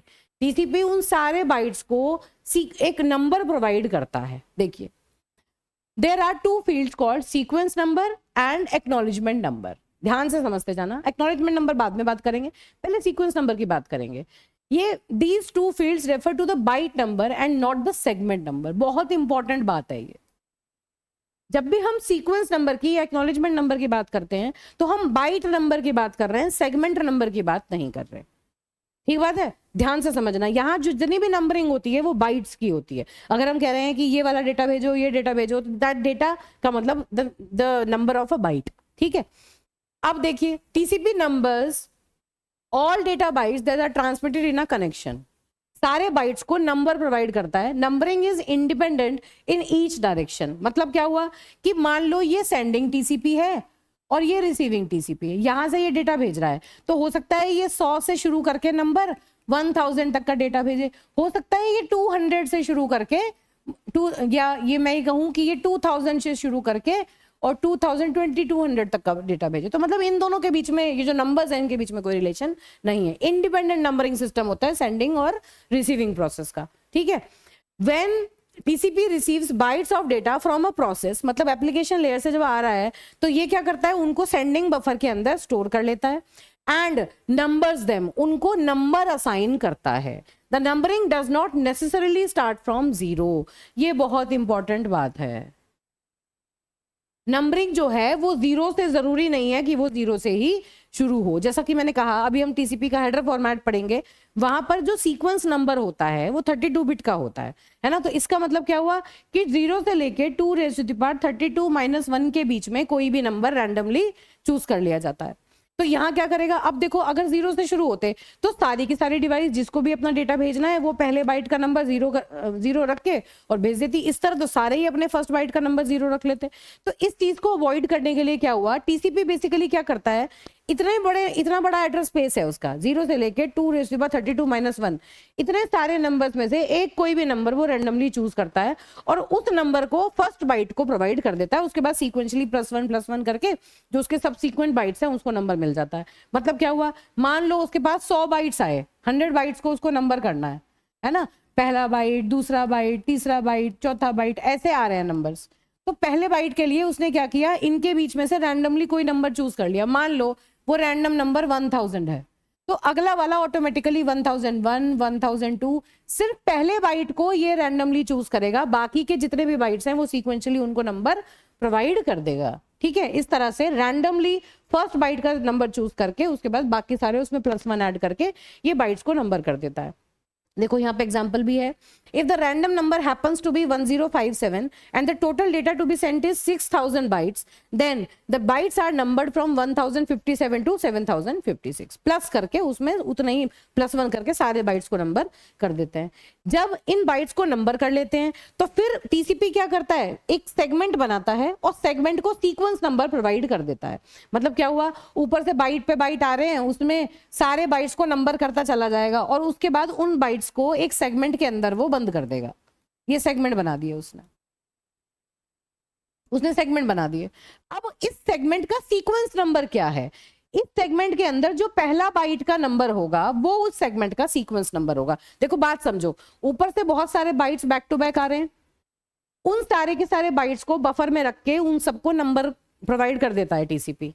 फिर उन बाइट्स को सेगमेंट्स में कन्वर्ट करता है, सेगमेंट के अंदर ग्रुप करता है, थोड़े थोड़े बाइट्स लेके सेगमेंट बनाता है और सेगमेंट क्या है, जो पहले बाइट का बाइट नंबर होता है वो ही उस सेगमेंट का सीक्वेंस नंबर होता है। इस तरह से आप मान के इस बात को चल सकते हैं। ठीक है, कैसे, जैसे जैसे मान लो यहाँ पर कोई एग्जाम्पल नहीं है, अभी आपको आगे एग्जाम्पल से ये बात समझ में आ जाएगी। मान लो मैंने यहाँ सेगमेंट्स बनाए और इस सेगमेंट में मैंने यहाँ पर इस तरह से देखो, ये एक सेगमेंट है, इसमें मान लो 1 2 3 4 5 6 बाइट्स हैं और पहले वाले बाइट का नंबर है 10621067, इस तरह से इनके नंबर्स हैं।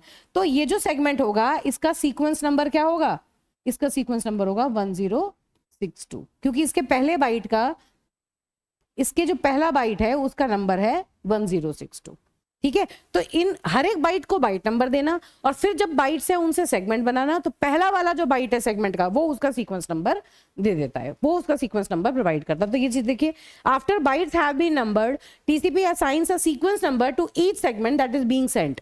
The sequence number for each segment is the number of the first byte carried in that segment. ठीक है, ये हुआ इसका बेसिक नंबरिंग सिस्टम। एग्जाम्पल से समझिए, suppose the TCP connection is transferring a file of 5000 bytes, 5000 bytes की कोई file transfer करनी है। The first byte is numbered 10001, पहली बाइट का नंबर है 10001। What are the sequence number for each segment if the data are to be sent in 5 segments. Total 5 segment में data जाना है, ईच कैरिंग 1000 बाइट, मतलब हजार बाइट के आपको सेगमेंट बनाने हैं। तो देखो आपने क्या किया, 5 सेगमेंट बनाए, हर एक सेगमेंट में कहां से शुरू किया, 10001 कहाँ है, फर्स्ट बाइट का नंबर है 10001 से लेके हजार के हिसाब से 11000 तक का पहला सेगमेंट। तो इस सेगमेंट का सीक्वेंस नंबर क्या होगा, 10001। फिर अगला वाला जो सेगमेंट है वो 11001 से लेके 12000 तक के बाइट्स लेगा, इसका सीक्वेंस नंबर क्या होगा, 11001। ठीक है, ऐसे ही जो सेगमेंट 3 है वो 12001 से लेके 13000 तक होगा, बैक टू बैक बाइट्स हैं, पहले बाइट का नंबर क्या है 12001, तो इस सेगमेंट का सीक्वेंस नंबर होगा 12001। तो दिस इज द एग्जांपल जिससे आपको ये बात सीधे समझ में आएगी।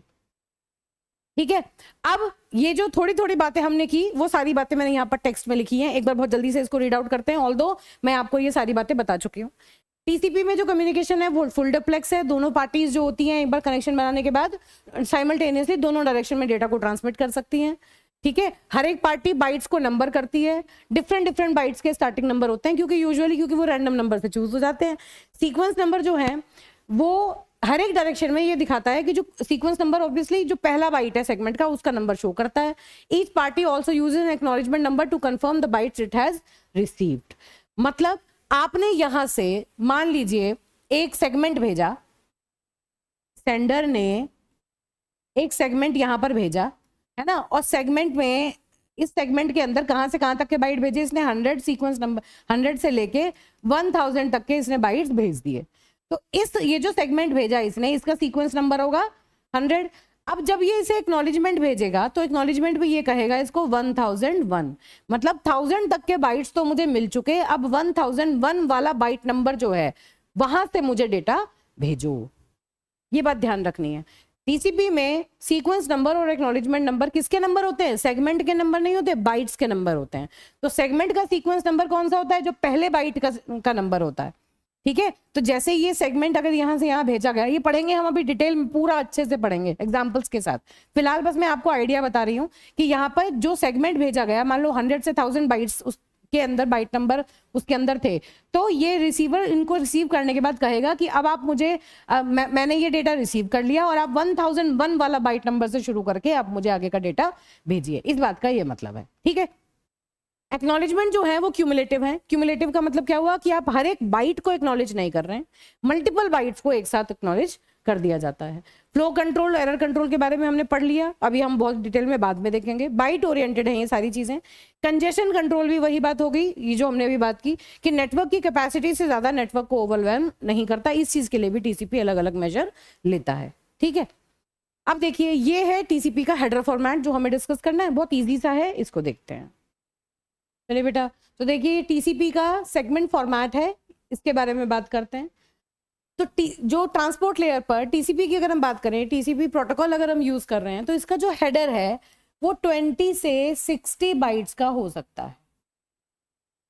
ठीक है, 20 to 60 बाइट्स इस हेडर की लेंथ होती है, वेरिएबल लेंथ है। अब और क्या क्या डिटेल्स हैं इसमें, सोर्स का पोर्ट एड्रेस और डेस्टिनेशन का पोर्ट एड्रेस। ठीक बात, सोर्स पोर्ट एड्रेस और डेस्टिनेशन पोर्ट एड्रेस के लिए 16 बिट्स के फील्ड्स यहाँ पर रिजर्व्ड हैं, करेक्ट। और मुझे नहीं लगता इसमें बहुत डिस्कशन की रिक्वायरमेंट है भाई। जब आप हेडर ऐड करोगे, कोई भी पैकेट आपका एप्लीकेशन लेयर से कोई भी डेटा आ रहा है, तो उस डेटा को जब आप सेगमेंट की फॉर्म में बना के भेजोगे, तो सेगमेंट में जो हेडर लगाता है टीसीपी, उस हेडर को किस फॉर्म में क्या क्या फील्ड होते हैं उसके बारे में हम बात कर रहे हैं।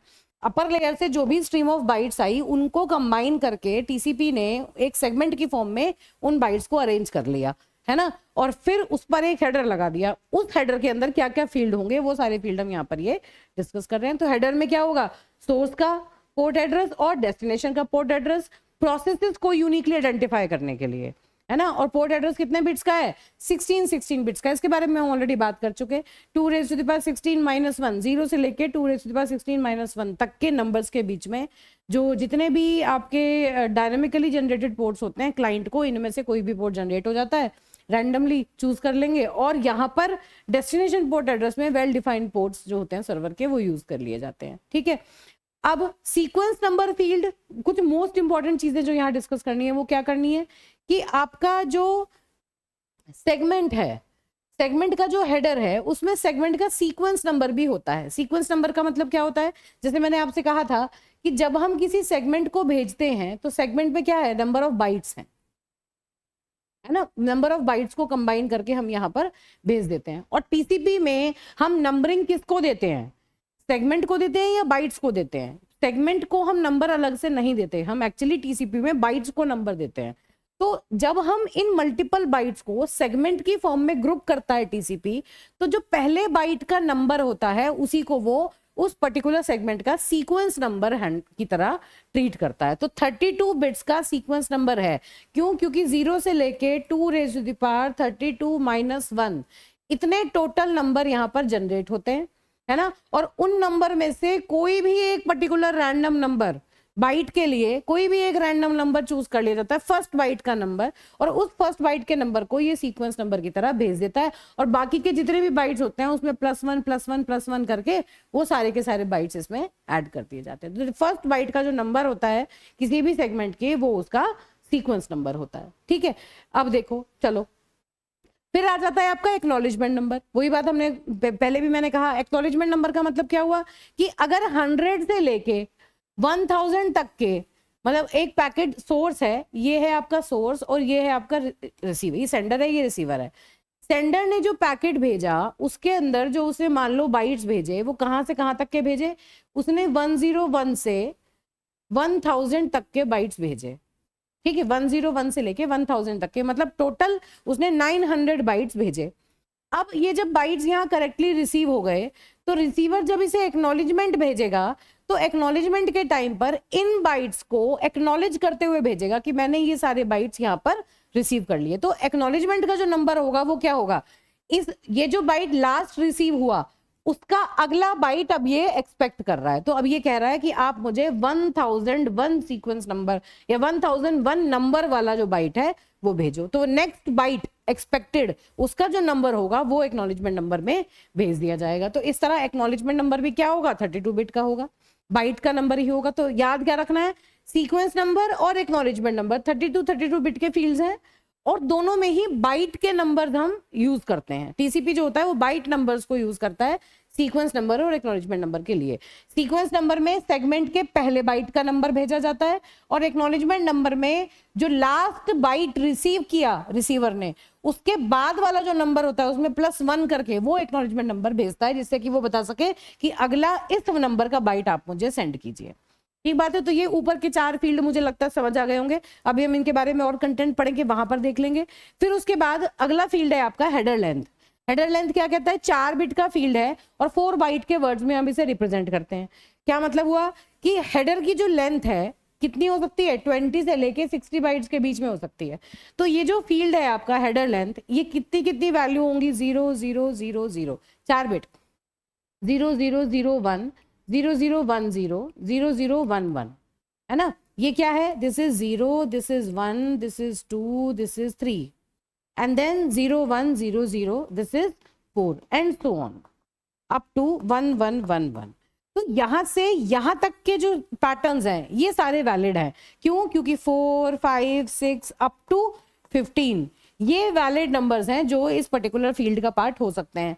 ये 4 बाइट वर्ड्स में है। अब दिमाग में आ रहा होगा यहाँ तो मैक्सिमम 15 हो सकता है, और यहाँ पर हम कह रहे हैं कि 4 बिट में तो हेडर की लेंथ कितनी हो सकती है? 2 रेज़ टू द पावर 4, है ना। टोटल हेडर की लेंथ कितनी हो सकती है? 2 रेज़ टू द पावर 4 मतलब 16।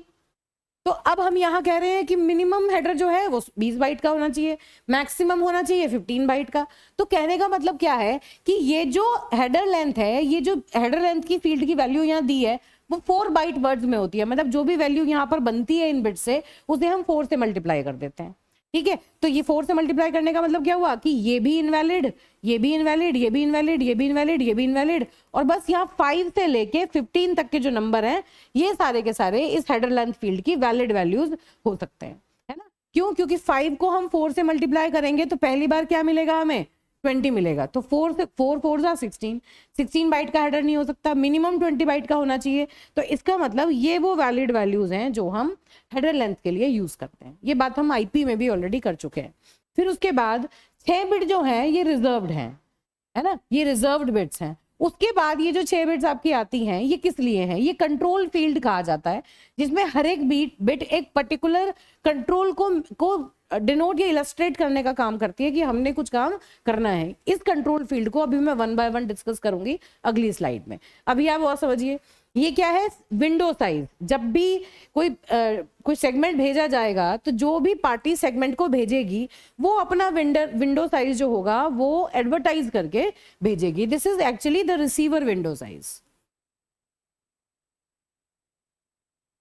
रिसीवर विंडो साइज मतलब कि मैं आपको ये सेगमेंट भेज रहा हूं, लेकिन साथ साथ मैं अपनी रिसीविंग विंडो जो है उसका साइज आपको बता रहा हूं। मतलब मैं अपनी maximum capacity, this is max capacity of the sender to receive data.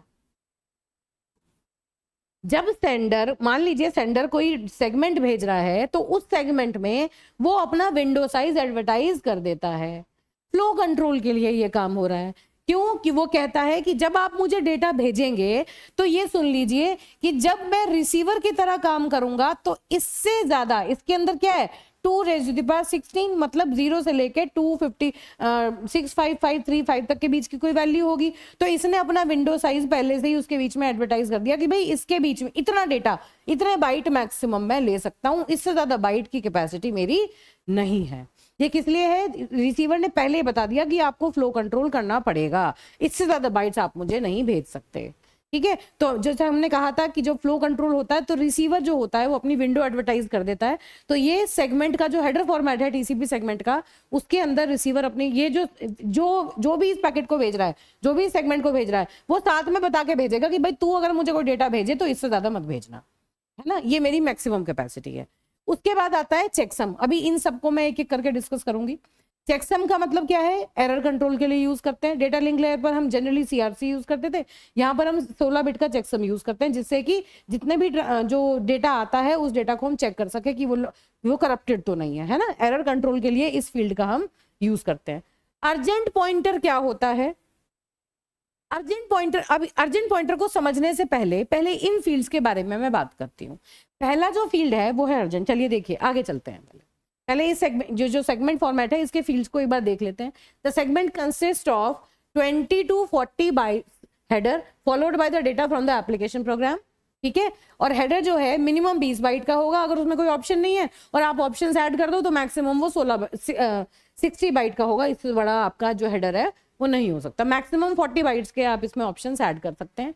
Source का पोर्ट एड्रेस, डेस्टिनेशन का पोर्ट एड्रेस, सीक्वेंस नंबर जो मैंने आपको बताया कि 32 बिट का सीक्वेंस नंबर है जो कि पहले बाइट डेटा जो है उस सेगमेंट में उसके पहले बाइट का जो नंबर है उसको हम सीक्वेंस नंबर असाइन करते हैं। During connection establishment each party uses a random number generator to create an initial sequence number which is usually different in each direction. मतलब जब कनेक्शन बनता है तो कनेक्शन के टाइम पर ही सीक्वेंस नंबर कहां से शुरू होगा, मतलब बाइट का नंबर कहां से, फर्स्ट बाइट का नंबर कहां से शुरू होगा उसको रैंडमली चूज कर लेते हैं। उसके हिसाब से जो सेगमेंट्स होते हैं उनके नंबर जो होते हैं वो ऑटोमेटिकली बाइट नंबर के हिसाब से बन जाते हैं। ठीक है, अब एक्नॉलेजमेंट नंबर भी वही है, ये भी क्या है, byte number that receiver of the segment is expecting to receive from the sender. ठीक है, if the receiver of the segment has successfully received byte number x from the other party it defines x+1 as the acknowledgement number. ये कहेगा भाई मुझे 1000 तक के bytes मिल गए, अब आप मुझे 1001 वाला बाइट दीजिए। तो एक्नॉलेजमेंट नंबर में जैसा कि हमने पहले भी पढ़ा है,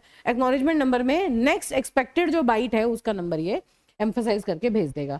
और एक्नॉलेजमेंट और डेटा जो है उनको पीकी बैक भी कर दिया जाता है। बाई डायरेक्शनल ट्रांसमिशन है, पीकी बैकिंग का मतलब क्या है कि सेपरेटली एक्नॉलेजमेंट भेजने की बजाय एक डेटा का सेगमेंट भेजो आप और सेगमेंट के अंदर ही एक्नॉलेजमेंट बिट को 1 करके भेज दो, एक्नॉलेजमेंट बिट को सेट करके भेज दो, एक्नॉलेजमेंट का नंबर भेज दो, जिससे कि आपको ये पता चल जाए कि इस सेगमेंट में एक्नॉलेजमेंट भी है और वो एक्नॉलेजमेंट और नेक्स्ट कौन सा वाला बाइट वो एक्सपेक्ट कर रहा है। अभी देखेंगे क्या मतलब है इस बात का।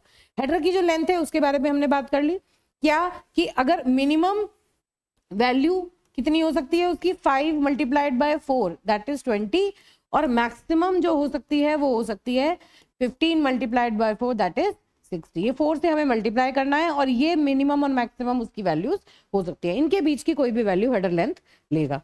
रिजर्व्ड क्या है, 6 बिट का फील्ड है जो फ्यूचर यूज के लिए रिजर्व्ड है। इतनी बातें हमने कर ली। अब ये कंट्रोल फ्लैग के बारे में हम बहुत ब्रीफ में डिस्कशन करेंगे क्योंकि टीसीपी का हेडर फॉर्मेट लिखने के लिए आता है तो आपको इनको खोल खोल के बहुत ज्यादा नहीं लिखना, मैं आपको मिनिमम थोड़ा सा अंडरस्टैंडिंग दूंगी। बाकी जब हम टीसीपी का पूरा डेटा ट्रांसफर 3-वे हैंडशेकिंग प्रोटोकॉल पढ़ेंगे, टीसीपी में किस तरह कनेक्शन बनता है, कैसे डेटा ट्रांसफर होता है, कैसे कनेक्शन को टर्मिनेट करते हैं, जहां वो पूरा टीसीपी की अंडरस्टैंडिंग और वर्किंग देखेंगे, वहां पर मैं कुछ फील्ड्स ऐसे हैं जिनको मैं डिटेल में डिस्कस करूंगी। फिलहाल के लिए हम सिर्फ उन टॉपिक्स को, उन फील्ड्स को इंट्रोड्यूस करके छोड़ रहे हैं। ठीक है, तो देखिए पहला वाला जो फील्ड है वो है अर्जेंट बिट। ये क्या है, एक बिट है, 1 1 1 1 1 1, ये 6 बिट्स हैं। जब भी कोई सेगमेंट भेजा गया और उसमें अर्जेंट बिट की वैल्यू 1 सेट कर दी गई तो उसका मतलब है, देखिए लिखा है the value of the urgent pointer field is valid. इसका मतलब क्या है अभी बताऊंगी। इसका मतलब है कि इस सेगमेंट में कोई डेटा ऐसा है जो अर्जेंटली डिलीवर होना है, अर्जेंटली डिलीवर होना है। ये कौन सा केस हो सकता है, मान लो ये सेंडर है, सेंडर का टीसीपी इधर काम कर रहा है, इधर रिसीवर का टीसीपी काम कर रहा है। ठीक है, यहां पर सेंडर ने जो डेटा भेजा, इस तरह से मान के चलना कि जो इसने सेगमेंट बनाया, मान लो इस डेटा में इसने 1 2 3 4 ये सब कुछ इंफॉर्मेशन इसने भेज दी और उसके बाद भेजने के बाद इसको लगा कि अरे मुझसे गलती हो गई, मुझे तो कुछ और भेजना था, है ना। तो अब इसने क्या किया, यहां पर मान लीजिए कुछ इंफॉर्मेशन भेजी, तो अब सेंडर चाहता है कि जो इससे पहले वाली इंफॉर्मेशन है वो रिसीविंग प्रोसेस को मिलने से पहले ये पहले उसे डिलीवर हो जाए। वो चाहता है कि इससे पहले गया हुआ डेटा जो इसके अंदर मैंने भेजा उसको छोड़ के, उसको स्किप करके इसको अर्जेंटली डिलीवर कर दिया जाए। तो सेंडर क्या करता है, सेगमेंट की अर्जेंट बिट को सेट कर देता है, ये बताने के लिए कि इस सेगमेंट के अंदर कुछ डेटा ऐसा है जो अर्जेंटली डिलीवर होना है। मतलब उससे पहले वाले जो डेटा हैं उनको स्किप करके पहले उसको डिलीवर होना है, उस उतने नंबर ऑफ बाइट्स को पहले डिलीवर करना है। ठीक है, अब कहां कौन से सिनेरियोज में ऐसा हो सकता है, क्यों होगा, इसके बारे में डिटेल में मैं बाद में बात करूंगी। फिलहाल के लिए हेडर फॉर्मेट के लिए बस इतना ध्यान रखो कि टीसीपी हमें ये फैसिलिटी प्रोवाइड करता है कि अगर जो सेंडिंग प्रोसेस है अर्जेंटली वो कोई डेटा रिसीविंग प्रोसेस को भेजना चाहता है, उन सब जो इंटरमीडिएट जो उससे पहले उसने भेजे उन सबको मतलब उन सबको रोक के इसको अर्जेंटली डिलीवर करना चाहता है, तो वो अर्जेंट फील्ड की वैल्यू को 1 सेट कर देता है। इससे ये पता चल जाता है कि इसका मतलब जो एप्लीकेशन लेयर जो है या एप्लीकेशन प्रोग्राम जो है वो अर्जेंट फील्ड की वैल्यू को 1 सेट करके दे देता है। उससे ये क्या पता चलेगा, उससे ये पता चलेगा कि इसका मतलब यहाँ पर कोई ना कोई अर्जेंट इंफॉर्मेशन है जो डिलीवर होनी है। ठीक है, दूसरा क्या है, एक्नॉलेजमेंट। जैसे हमने कहा कि डेटा के साथ साथ हम एक्नॉलेजमेंट भी भेज सकते हैं, तो एक्नॉलेजमेंट फील्ड की बिट की वैल्यू अगर हमने 1 कर रखी है तो इसका मतलब इस पर्टिकुलर सेगमेंट में डेटा के साथ साथ एक्नॉलेजमेंट भी भेजा जा रहा है। There is an acknowledgement of the information received from the other party.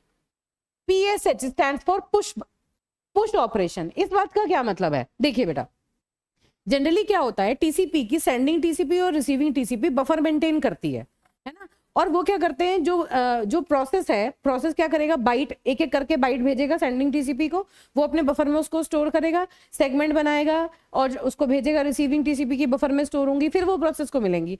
Application process कई बार ऐसा होता है कि कुछ इन्फॉर्मेशन ऐसी है जिसको वो नहीं चाहता कि वो टीसीपी के बफर में बहुत देर तक रहे। एप्लीकेशन चाहती है कि जो भी मैंने भेजा वो इमीडिएटली सेगमेंट उसका, इमीडिएटली टीसीपी उसका सेगमेंट बनाए और उसको आगे भेज दे, और रिसीविंग टीसीपी भी इमीडिएटली उसको प्रोसेस को दे दे। मतलब एक सेगमेंट के बनाने का, बफर में स्टोर करने का, उन सब चीजों का वेट नहीं करना, वहां पर मुझे फ्लो कंट्रोल की रिक्वायरमेंट नहीं है। तो उस केस में वो यहां से इस बिट को सेट करके भेज देता है, ये बताते हुए कि इस सेगमेंट के अंदर जो डेटा जा रहा है, that data has to be sent, these number of bytes has to be sent immediately, these has to be pushed into a segment and to the receiving process, है ना। उसका वेट नहीं करना कि और बाइट्स आ जाएं तब हम उसका सेगमेंट बनाएं, नहीं, जैसे ही वो डेटा मिले इमीडिएटली उसको आगे भेजना है। फिर आ जाता है आपका रीसेट और सिन और फिन। ये बेसिकली कनेक्शन को रीसेट करने में, सिन इज कनेक्शन स्टार्ट करने में। जब कनेक्शन सेटअप करते हैं तो कनेक्शन की जो पहला पैकेट होता है, जो पहला सेगमेंट होता है, वो सिन सेगमेंट होता है। जब हम कनेक्शन एस्टेब्लिशमेंट पढ़ेंगे वहां पर देखेंगे इसका ये किस तरह से काम करता है। तो ये जो तीन है ये बेसिकली कनेक्शन को मैनेज करने का काम करते हैं। This is to start the connection, to set up the connection, this is to complete और एंड या terminate the connection, and this reset is to reset the connection, है ना। तो उस पर्पज के लिए हम इन्हें यूज करते हैं, ठीक बात है।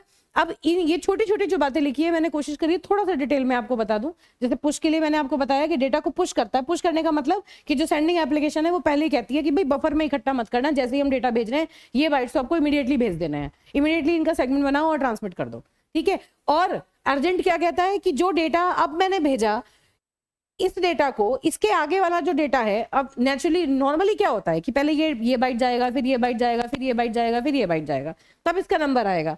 लेकिन अर्जेंट फील्ड अगर सेट है तो ये क्या करेंगे, इनको स्किप करके सीधे इसको पहले पहुंचाएंगे रिसीवर तक, ठीक बात है। इस तरह ये अर्जेंट फील्ड जो होता है, अर्जेंट बिट जो होती है सेट होती है, इसका मतलब इस पर्टिकुलर पैकेट या सेगमेंट के अंदर कोई अर्जेंट डेटा है जो डिलीवर होना है, ठीक है।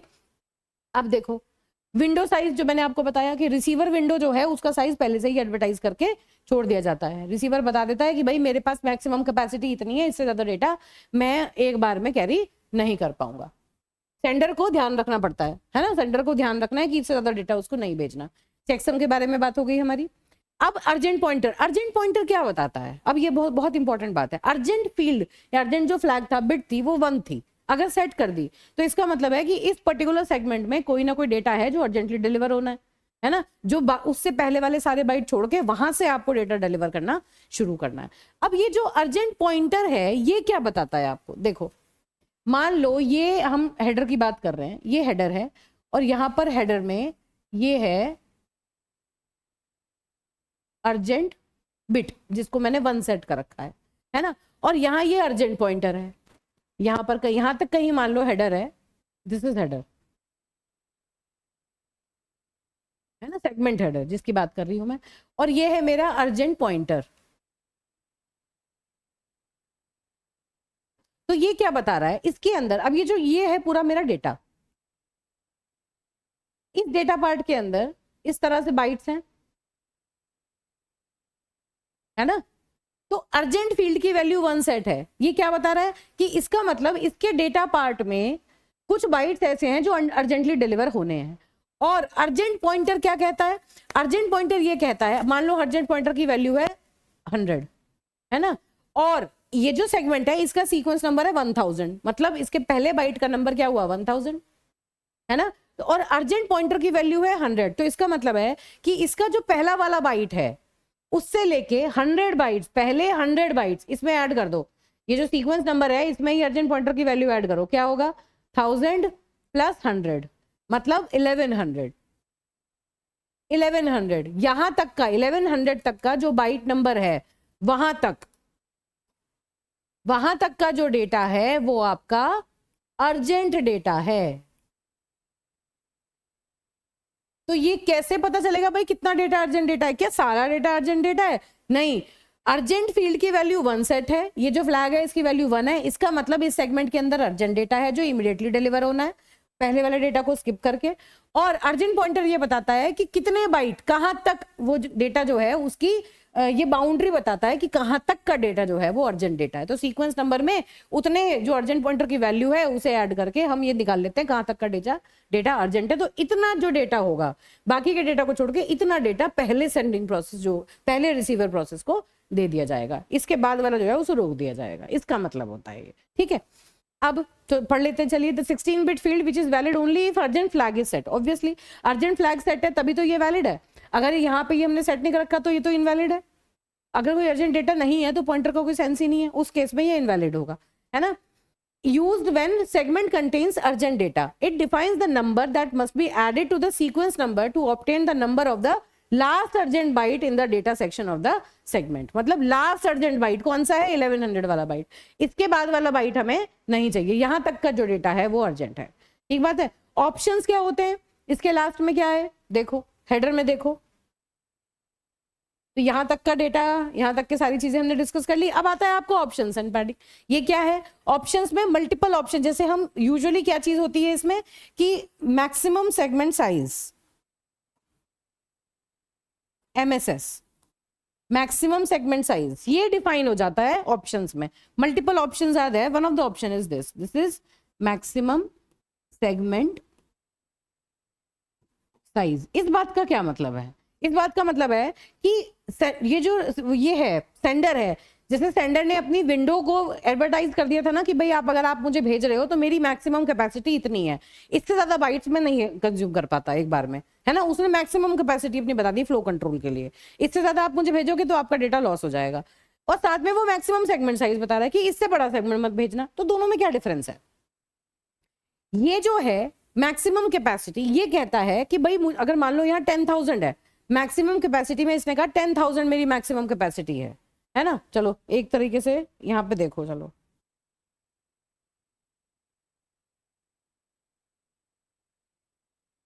ये देखो, मान लो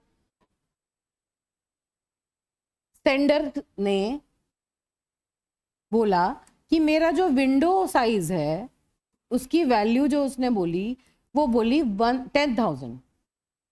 तो इसका मतलब है कि 10,000 बाइट्स की इसकी मैक्सिमम कैपेसिटी है, इससे ज्यादा 10 बाइट्स ये नहीं रख सकता, नहीं ले सकता, रिसीव नहीं कर सकता।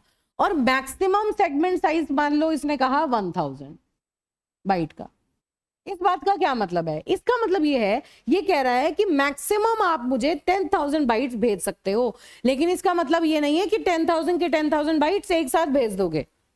आपको जब मुझे कोई डेटा भेजना है तो आपको सेगमेंट्स बनाने पड़ेंगे, और एक सेगमेंट 1000 बाइट से बड़ा नहीं होना चाहिए, क्योंकि अल्टीमेटली वो सेगमेंट नेटवर्क लेयर पे जाएगा, वहां डेटाग्राम बनेगा।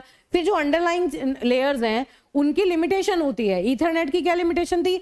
ईथरनेट कहता है कि 1500 बाइट से ज्यादा का डेटा तो मैं कैरी ही नहीं कर सकता, मैक्सिमम इतने बाइट का डेटा होना चाहिए, इससे ज्यादा नहीं होना चाहिए, क्योंकि मोनोपोलाइज हो जाएगा सिस्टम, है ना भाई। एक सेंडर है एक रिसीवर है, सेंडर अगर इससे बड़ा डेटा भेजेगा तो पूरे के पूरे चैनल को वही एक्सेस करता रहेगा। एक्सेस कंट्रोल मैकेनिज्म लगाने पड़ते हैं वहां पर, सबको चाहिए कॉमन मीडियम। तो उस केस में हम क्या कहते हैं, इसका ये मतलब है विंडो साइज से जो सेंडर है वो ये कहता है कि अगर आप मुझे डेटा भेजोगे तो इससे ज्यादा मेरा बफर नहीं है, और इसमें भी एक बार में सिर्फ इतना ही एक सेगमेंट में रिसीव मैक्सिमम कर सकता हूं। तो ये जो है ये ऑप्शंस पार्ट में लगा के भेज दिया जाता है, तो इसका ये मतलब है। अब देखिए, अब ये जो टीसीपी का जो हमने पढ़ा, ये जो सेगमेंट फॉर्मेट का जो हेडर फॉर्मेट हमने पढ़ा, इसमें बेटा एग्जाम में as it is header format तो आता ही आता है, बहुत इंपॉर्टेंट है।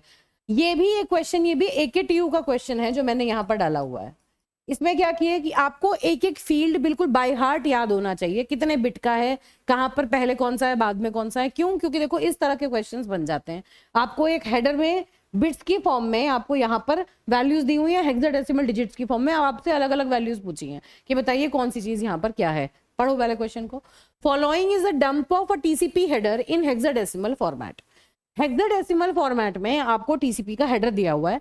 हेक्साडेसिमल का क्या मतलब है कि ये जो एक बिट है, एक जो एक नंबर लिखा है ये हेक्साडेसिमल नंबर है। एक नंबर जो है ये हेक्साडेसिमल नंबर है, और हेक्साडेसिमल नंबर कितने बिट में रिप्रेजेंट होता है? 4 बिट में। तो ये 4 बिट, ये भी 4 बिट, ये भी 4 बिट, है ना। तो 1 2 3 4 5 6 7 8, तो ये टोटल कितनी बिट्स हैं? 32 बिट्स हैं। ऐसे ये 32 बिट्स हैं, ऐसे ये 32 बिट्स हैं, ऐसे ये 32 बिट्स हैं, ऐसे ये 32 बिट्स हैं, इस तरह से है ना। 32 बिट्स मतलब 4 बाइट, तो 1 2 3 4 5 मतलब 20 बाइट्स का ये देखो हेडर आपको दिखाई दे रहा है। इस तरह सबसे पहले तो आपको इसे इंटरप्रेट करना आना चाहिए कि ये किस तरह से लिखा है। ठीक बात है। कैसे देखो, एक हेक्साडेसिमल डिजिट 4 डिजिट लेती है, 4 बिट लेती है, तो एक हेक्साडेसिमल डिजिट है, लिखा है हेक्साडेसिमल फॉर्मेट में दिया हुआ है, तो ये 4 बिट में एक रिप्रेजेंट हुई, तो ये पूरा का पूरा सेक्शन जो है ये कितने बाइट का है आपका, ये आपका 32 बिट का है, तो ये 4 बाइट का हुआ और 5 बार रिपीट हो रहा है, तो मतलब 20 बाइट का हेडर है, इसमें कोई ऑप्शंस नहीं है। कोई आपसे पूछे are there any options in this header, no there are no options in the header. मतलब मैं 7वां मैंने लगा दिया, हाउ मेनी या are there are any options present in the header, बताओ है क्या आंसर, नहीं, कोई ऑप्शंस नहीं है क्योंकि 20 बाइट का हेडर हमें नजर आ रहा है। अब इसका सॉल्यूशन देखो, क्या क्या बताना है आपको, सोर्स पोर्ट नंबर क्या है, डेस्टिनेशन पोर्ट नंबर क्या है, सीक्वेंस नंबर क्या है, एक्नॉलेजमेंट नंबर क्या है, लेंथ क्या है हेडर की लेंथ कितनी है 20 बाइट, ये तो हमें पता चल गई है ना, हमने अपने आप देख ली, और विंडो साइज क्या है। तो अब मैंने जानबूझ के आपको, जिससे आपको ये चीज समझ में आए, मैंने हेडर का जो ये हमने हेडर फॉर्मेट लिया था, ये छोटा सा करके पिक्चर को यहाँ पे रखा लिया ताकि आप इसे रिलेट कर पाए। ये क्वेश्चन है ना। सोर्स पोर्ट नंबर देखो, सबसे पहला क्या होता है हेडर में, पहले जो 16 बिट है, पूरे हेडर के फर्स्ट 16 बिट्स जो हैं वो सोर्स का पोर्ट नंबर है, 16 बिट है ना। और हमने यहाँ पर जो रिप्रेजेंट कर रखा है वो कितनी, जो ये हेक्साडेसिमल डिजिट है, तो पहली 16 बिट मतलब पहली 4 हेक्साडेसिमल डिजिट, तो इसका मतलब पहली 4 हेक्साडेसिमल डिजिट जो है, फर्स्ट 4 हेक्साडेसिमल डिजिट्स, ये क्या है हमारा सोर्स पोर्ट नंबर है ना। तो देखिए this is the source port number, ठीक बात है। क्यों, क्योंकि 16 बिट है, 16 बिट का मतलब 2 बाइट, तो पहले 2 बाइट जो है, ये जो 2 बाइट है, ये 1 बाइट, ये 2 बाइट, ये पहले 2 बाइट जो है ये सोर्स का पोर्ट नंबर दे रहे हैं। फिर उसके बाद है डेस्टिनेशन पोर्ट नंबर, इसके बाद के जो 16 बिट है वो डेस्टिनेशन का पोर्ट नंबर है। बाद के 16 बिट कौन से हैं, ये वाले, ये डेस्टिनेशन का पोर्ट नंबर है, तो 0017 is your destination port number. फिर आ जाता है आपका सीक्वेंस नंबर, इसके बाद के 32 बिट आपके सीक्वेंस नंबर है। 32 बिट को अगर आप हेक्साडेसिमल में रिप्रेजेंट करेंगे तो 8 डिजिट्स बनेंगे, 8 डिजिट्स है ना। तो इसके आगे की 8 डिजिट्स देखो, 1, ये सारी की सारी डिजिट जो है ये आपकी क्या है, सीक्वेंस नंबर है। तो सीक्वेंस नंबर क्या हुआ 1 है ना। हेक्साडेसिमल रिप्रेजेंटेशन है, हेक्साडेसिमल को आप बाइनरी डेसिमल में कन्वर्ट करोगे तो 1 ही आएगा, 1 का। ठीक, अब देखो फिर इसके बाद क्या पूछा, एक्नॉलेजमेंट नंबर, इसके बाद की जो 8 डिजिट्स हैं वो एक्नॉलेजमेंट नंबर है, तो ये जो 8 डिजिट्स हैं ये एक्नॉलेजमेंट नंबर है, तो these are the acknowledgement number है ना। जब आप इसको डेसिमल में कन्वर्ट करेंगे तो देखिए 0 आ गया। इस तरह से पूरा का पूरा जो हेडर फॉर्मेट है इंटरप्रेट करने के लिए आ गया। तो आपसे फॉर्मेट नहीं पूछा, क्वेश्चन पूछ लिया, लॉन्ग क्वेश्चन था, फुल मार्क्स में आया हुआ था, ठीक है। अब लेंथ ऑफ द हेडर आपको पता है, length of the header field की वैल्यू क्या होगी, लेंथ ऑफ द हेडर है आपका 20 बाइट्स, तो हेडर लेंथ एच लेन फील्ड की वैल्यू क्या होगी आपकी 5। अगर 20 बाइट का हेडर है तो एच लेन की वैल्यू आपकी कितनी आएगी 5 आएगी नेचुरली, 5 4 20, क्योंकि 4 बाइट वर्ड्स के अंदर हम इसे रिप्रेजेंट करते हैं है ना। और विंडो का साइज कितना, देखो हेडर लेंथ आ गई 4 बिट की, तो देखो एक्नॉलेजमेंट नंबर यहां तक हो गया, ठीक है। और ये आपकी हो गई header length, this is your header length, this is header length. 6 bit आगे की रिजर्व हो गई, और फिर 1 2 3 4 5 6 बिट्स जो हैं ये आपकी कंट्रोल फ्लैग की हैं, तो 6 और 6 12, ये 12 बिट्स जो हैं ये इस वाले फील्ड को चली गई है ना। तो देखो इन 12 बिट्स का मतलब 3 डिजिट को कैंसिल कर दो, तो ये पहली कैंसिल, दूसरी कैंसिल, तीसरी कैंसिल, ये 3 डिजिट कैंसिल कर दी हमने, क्योंकि इनसे हमें कोई मतलब नहीं है। हमें क्या निकालना है, हमें विंडो साइज निकालना है। अब जो बची हुई आगे की 16 बिट्स हैं वो विंडो साइज हैं, ऑब्वियस सी बात है। विंडो साइज 16 बिट का है, तो मतलब 4 डिजिट जो इसके आगे की है वो हमारा विंडो साइज है। तो देखिए 07FF, this is the window size, this is how this particular TCP header format, ये हेडर इज इंटरप्रेटेड। तो इस तरह से क्वेश्चन पूछे जा सकते हैं। मेरे ख्याल से 18-19 में ये एक बार क्वेश्चन आया हुआ है। इसी तरह आपसे आईपी हेडर फॉर्मेट के ऊपर भी बेटा क्वेश्चन आ सकते हैं। तो ये AKTU का प्रीवियस ईयर क्वेश्चन था और मुझे लगता है ये समझ में आ गया होगा। बहुत क्लियर बात है, ये पता होना चाहिए हेक्साडेसिमल डिजिट है, एक डिजिट 4 बिट लेती है, उसके हिसाब से यहाँ कितनी कितनी बिट्स किसको मिली हुई हैं, उसके हिसाब से आप यहाँ से डिफाइन करके वैल्यूज एक्सट्रैक्ट करके बता देंगे। ठीक है, ऐसे क्वेश्चंस आपसे पूछे जा सकते हैं। तो अब देख लेते हैं एक बार PYQs। ये देखिए रजिस्टर्ड पोर्ट्स क्या होते हैं, कहाँ से कहाँ तक होते हैं, नेटवर्क लेयर की डिलीवरी में और ट्रांसपोर्ट लेयर की डिलीवरी में क्या डिफरेंस है, बात हो गई हमारी, कई बार मल्टीपल टाइम बात कर चुके इस बारे में। TCP हेडर को बताइए और working of TCP and differentiate TCP and UDP, ये क्वेश्चन मैंने इसमें डाला है। लेकिन देखिए क्योंकि इसमें TCP का हेडर फॉर्मेट भी आ रहा है और TCP की वर्किंग भी आ रही है, थोड़ी सी किस तरह काम करता है और बेसिक चीजें जैसे नंबरिंग और जो मेन इसकी फीचर्स हैं, तो वो यहाँ से कुछ कंटेंट आपको देखना पड़ेगा। और ये देखिए ये मल्टीपल टाइम ये क्वेश्चन रिपीट हुआ है ना। तो हालांकि इसका जो आंसर था, जब हम UDP पढ़ लेंगे, पूरी TCP कंप्लीट कर लेंगे, तो ये अपने आप में कॉम्प्रिहेंसिव आंसर है जिसमें सारी चीजें एक साथ पूछ ली गई हैं। Differentiate between connection less and connection oriented services, TCP के फीचर्स और हेडर, ये देखिए रिसेंट अभी लेटेस्ट पेपर में आया है। TCP के फीचर्स बताइए और TCP का पूरा हेडर एक्सप्लेन करिए। Prime functionalities of transport layer, explain the use of RST flag in TCP header. RST basically connection को रीसेट करने के लिए यूज होता है, 2 नंबर में क्वेश्चन आया था। और जब हम कनेक्शन मैनेजमेंट करेंगे तो वहां पर जब देखेंगे 3-वे हैंडशेकिंग के थ्रू किस तरह कनेक्शन होता है, तो वहां पर इसका मीनिंग और अच्छे से आपको समझ में आ जाएगा। तब आप ऐसे 2-2 नंबर के क्वेश्चंस को और अच्छे से अटेम्प्ट कर पाएंगे। फिर how does transport layer perform duplication control, ये भी हम फर्दर आगे कवर करेंगे। ठीक है, अब the following is the dump of, ये देखिए ये वही क्वेश्चन है जिसके बारे में मैंने अभी बात की थी। ठीक बात है। तो ये overall these are the previous year questions that has been asked in the AKTU examination and most of them have already been covered in the this particular lecture। इनमें से कुछ questions ऐसे हैं जो यहाँ से directly connect नहीं हो रहे हैं, लेकिन यहाँ का content use करेंगे, तो मैंने slide में डाले हैं और वो multiple slides में, अभी जैसे ये वाला है और इसके आगे ये वाला question है वो repeat होगा, ताकि इनके solutions भी आपको forthcoming lectures में मिल जाएंगे। और थैंक यू बेटा। और इसमें गेटवे क्लासेस की एप्लीकेशन आप गूगल प्ले स्टोर से भी आप डाउनलोड कर सकते हैं या ऐप स्टोर से ले सकते हैं। और टाइम, ये हेल्पलाइन नंबर है, टाइमली आप चाहें अपनी पढ़ाई स्टार्ट करें।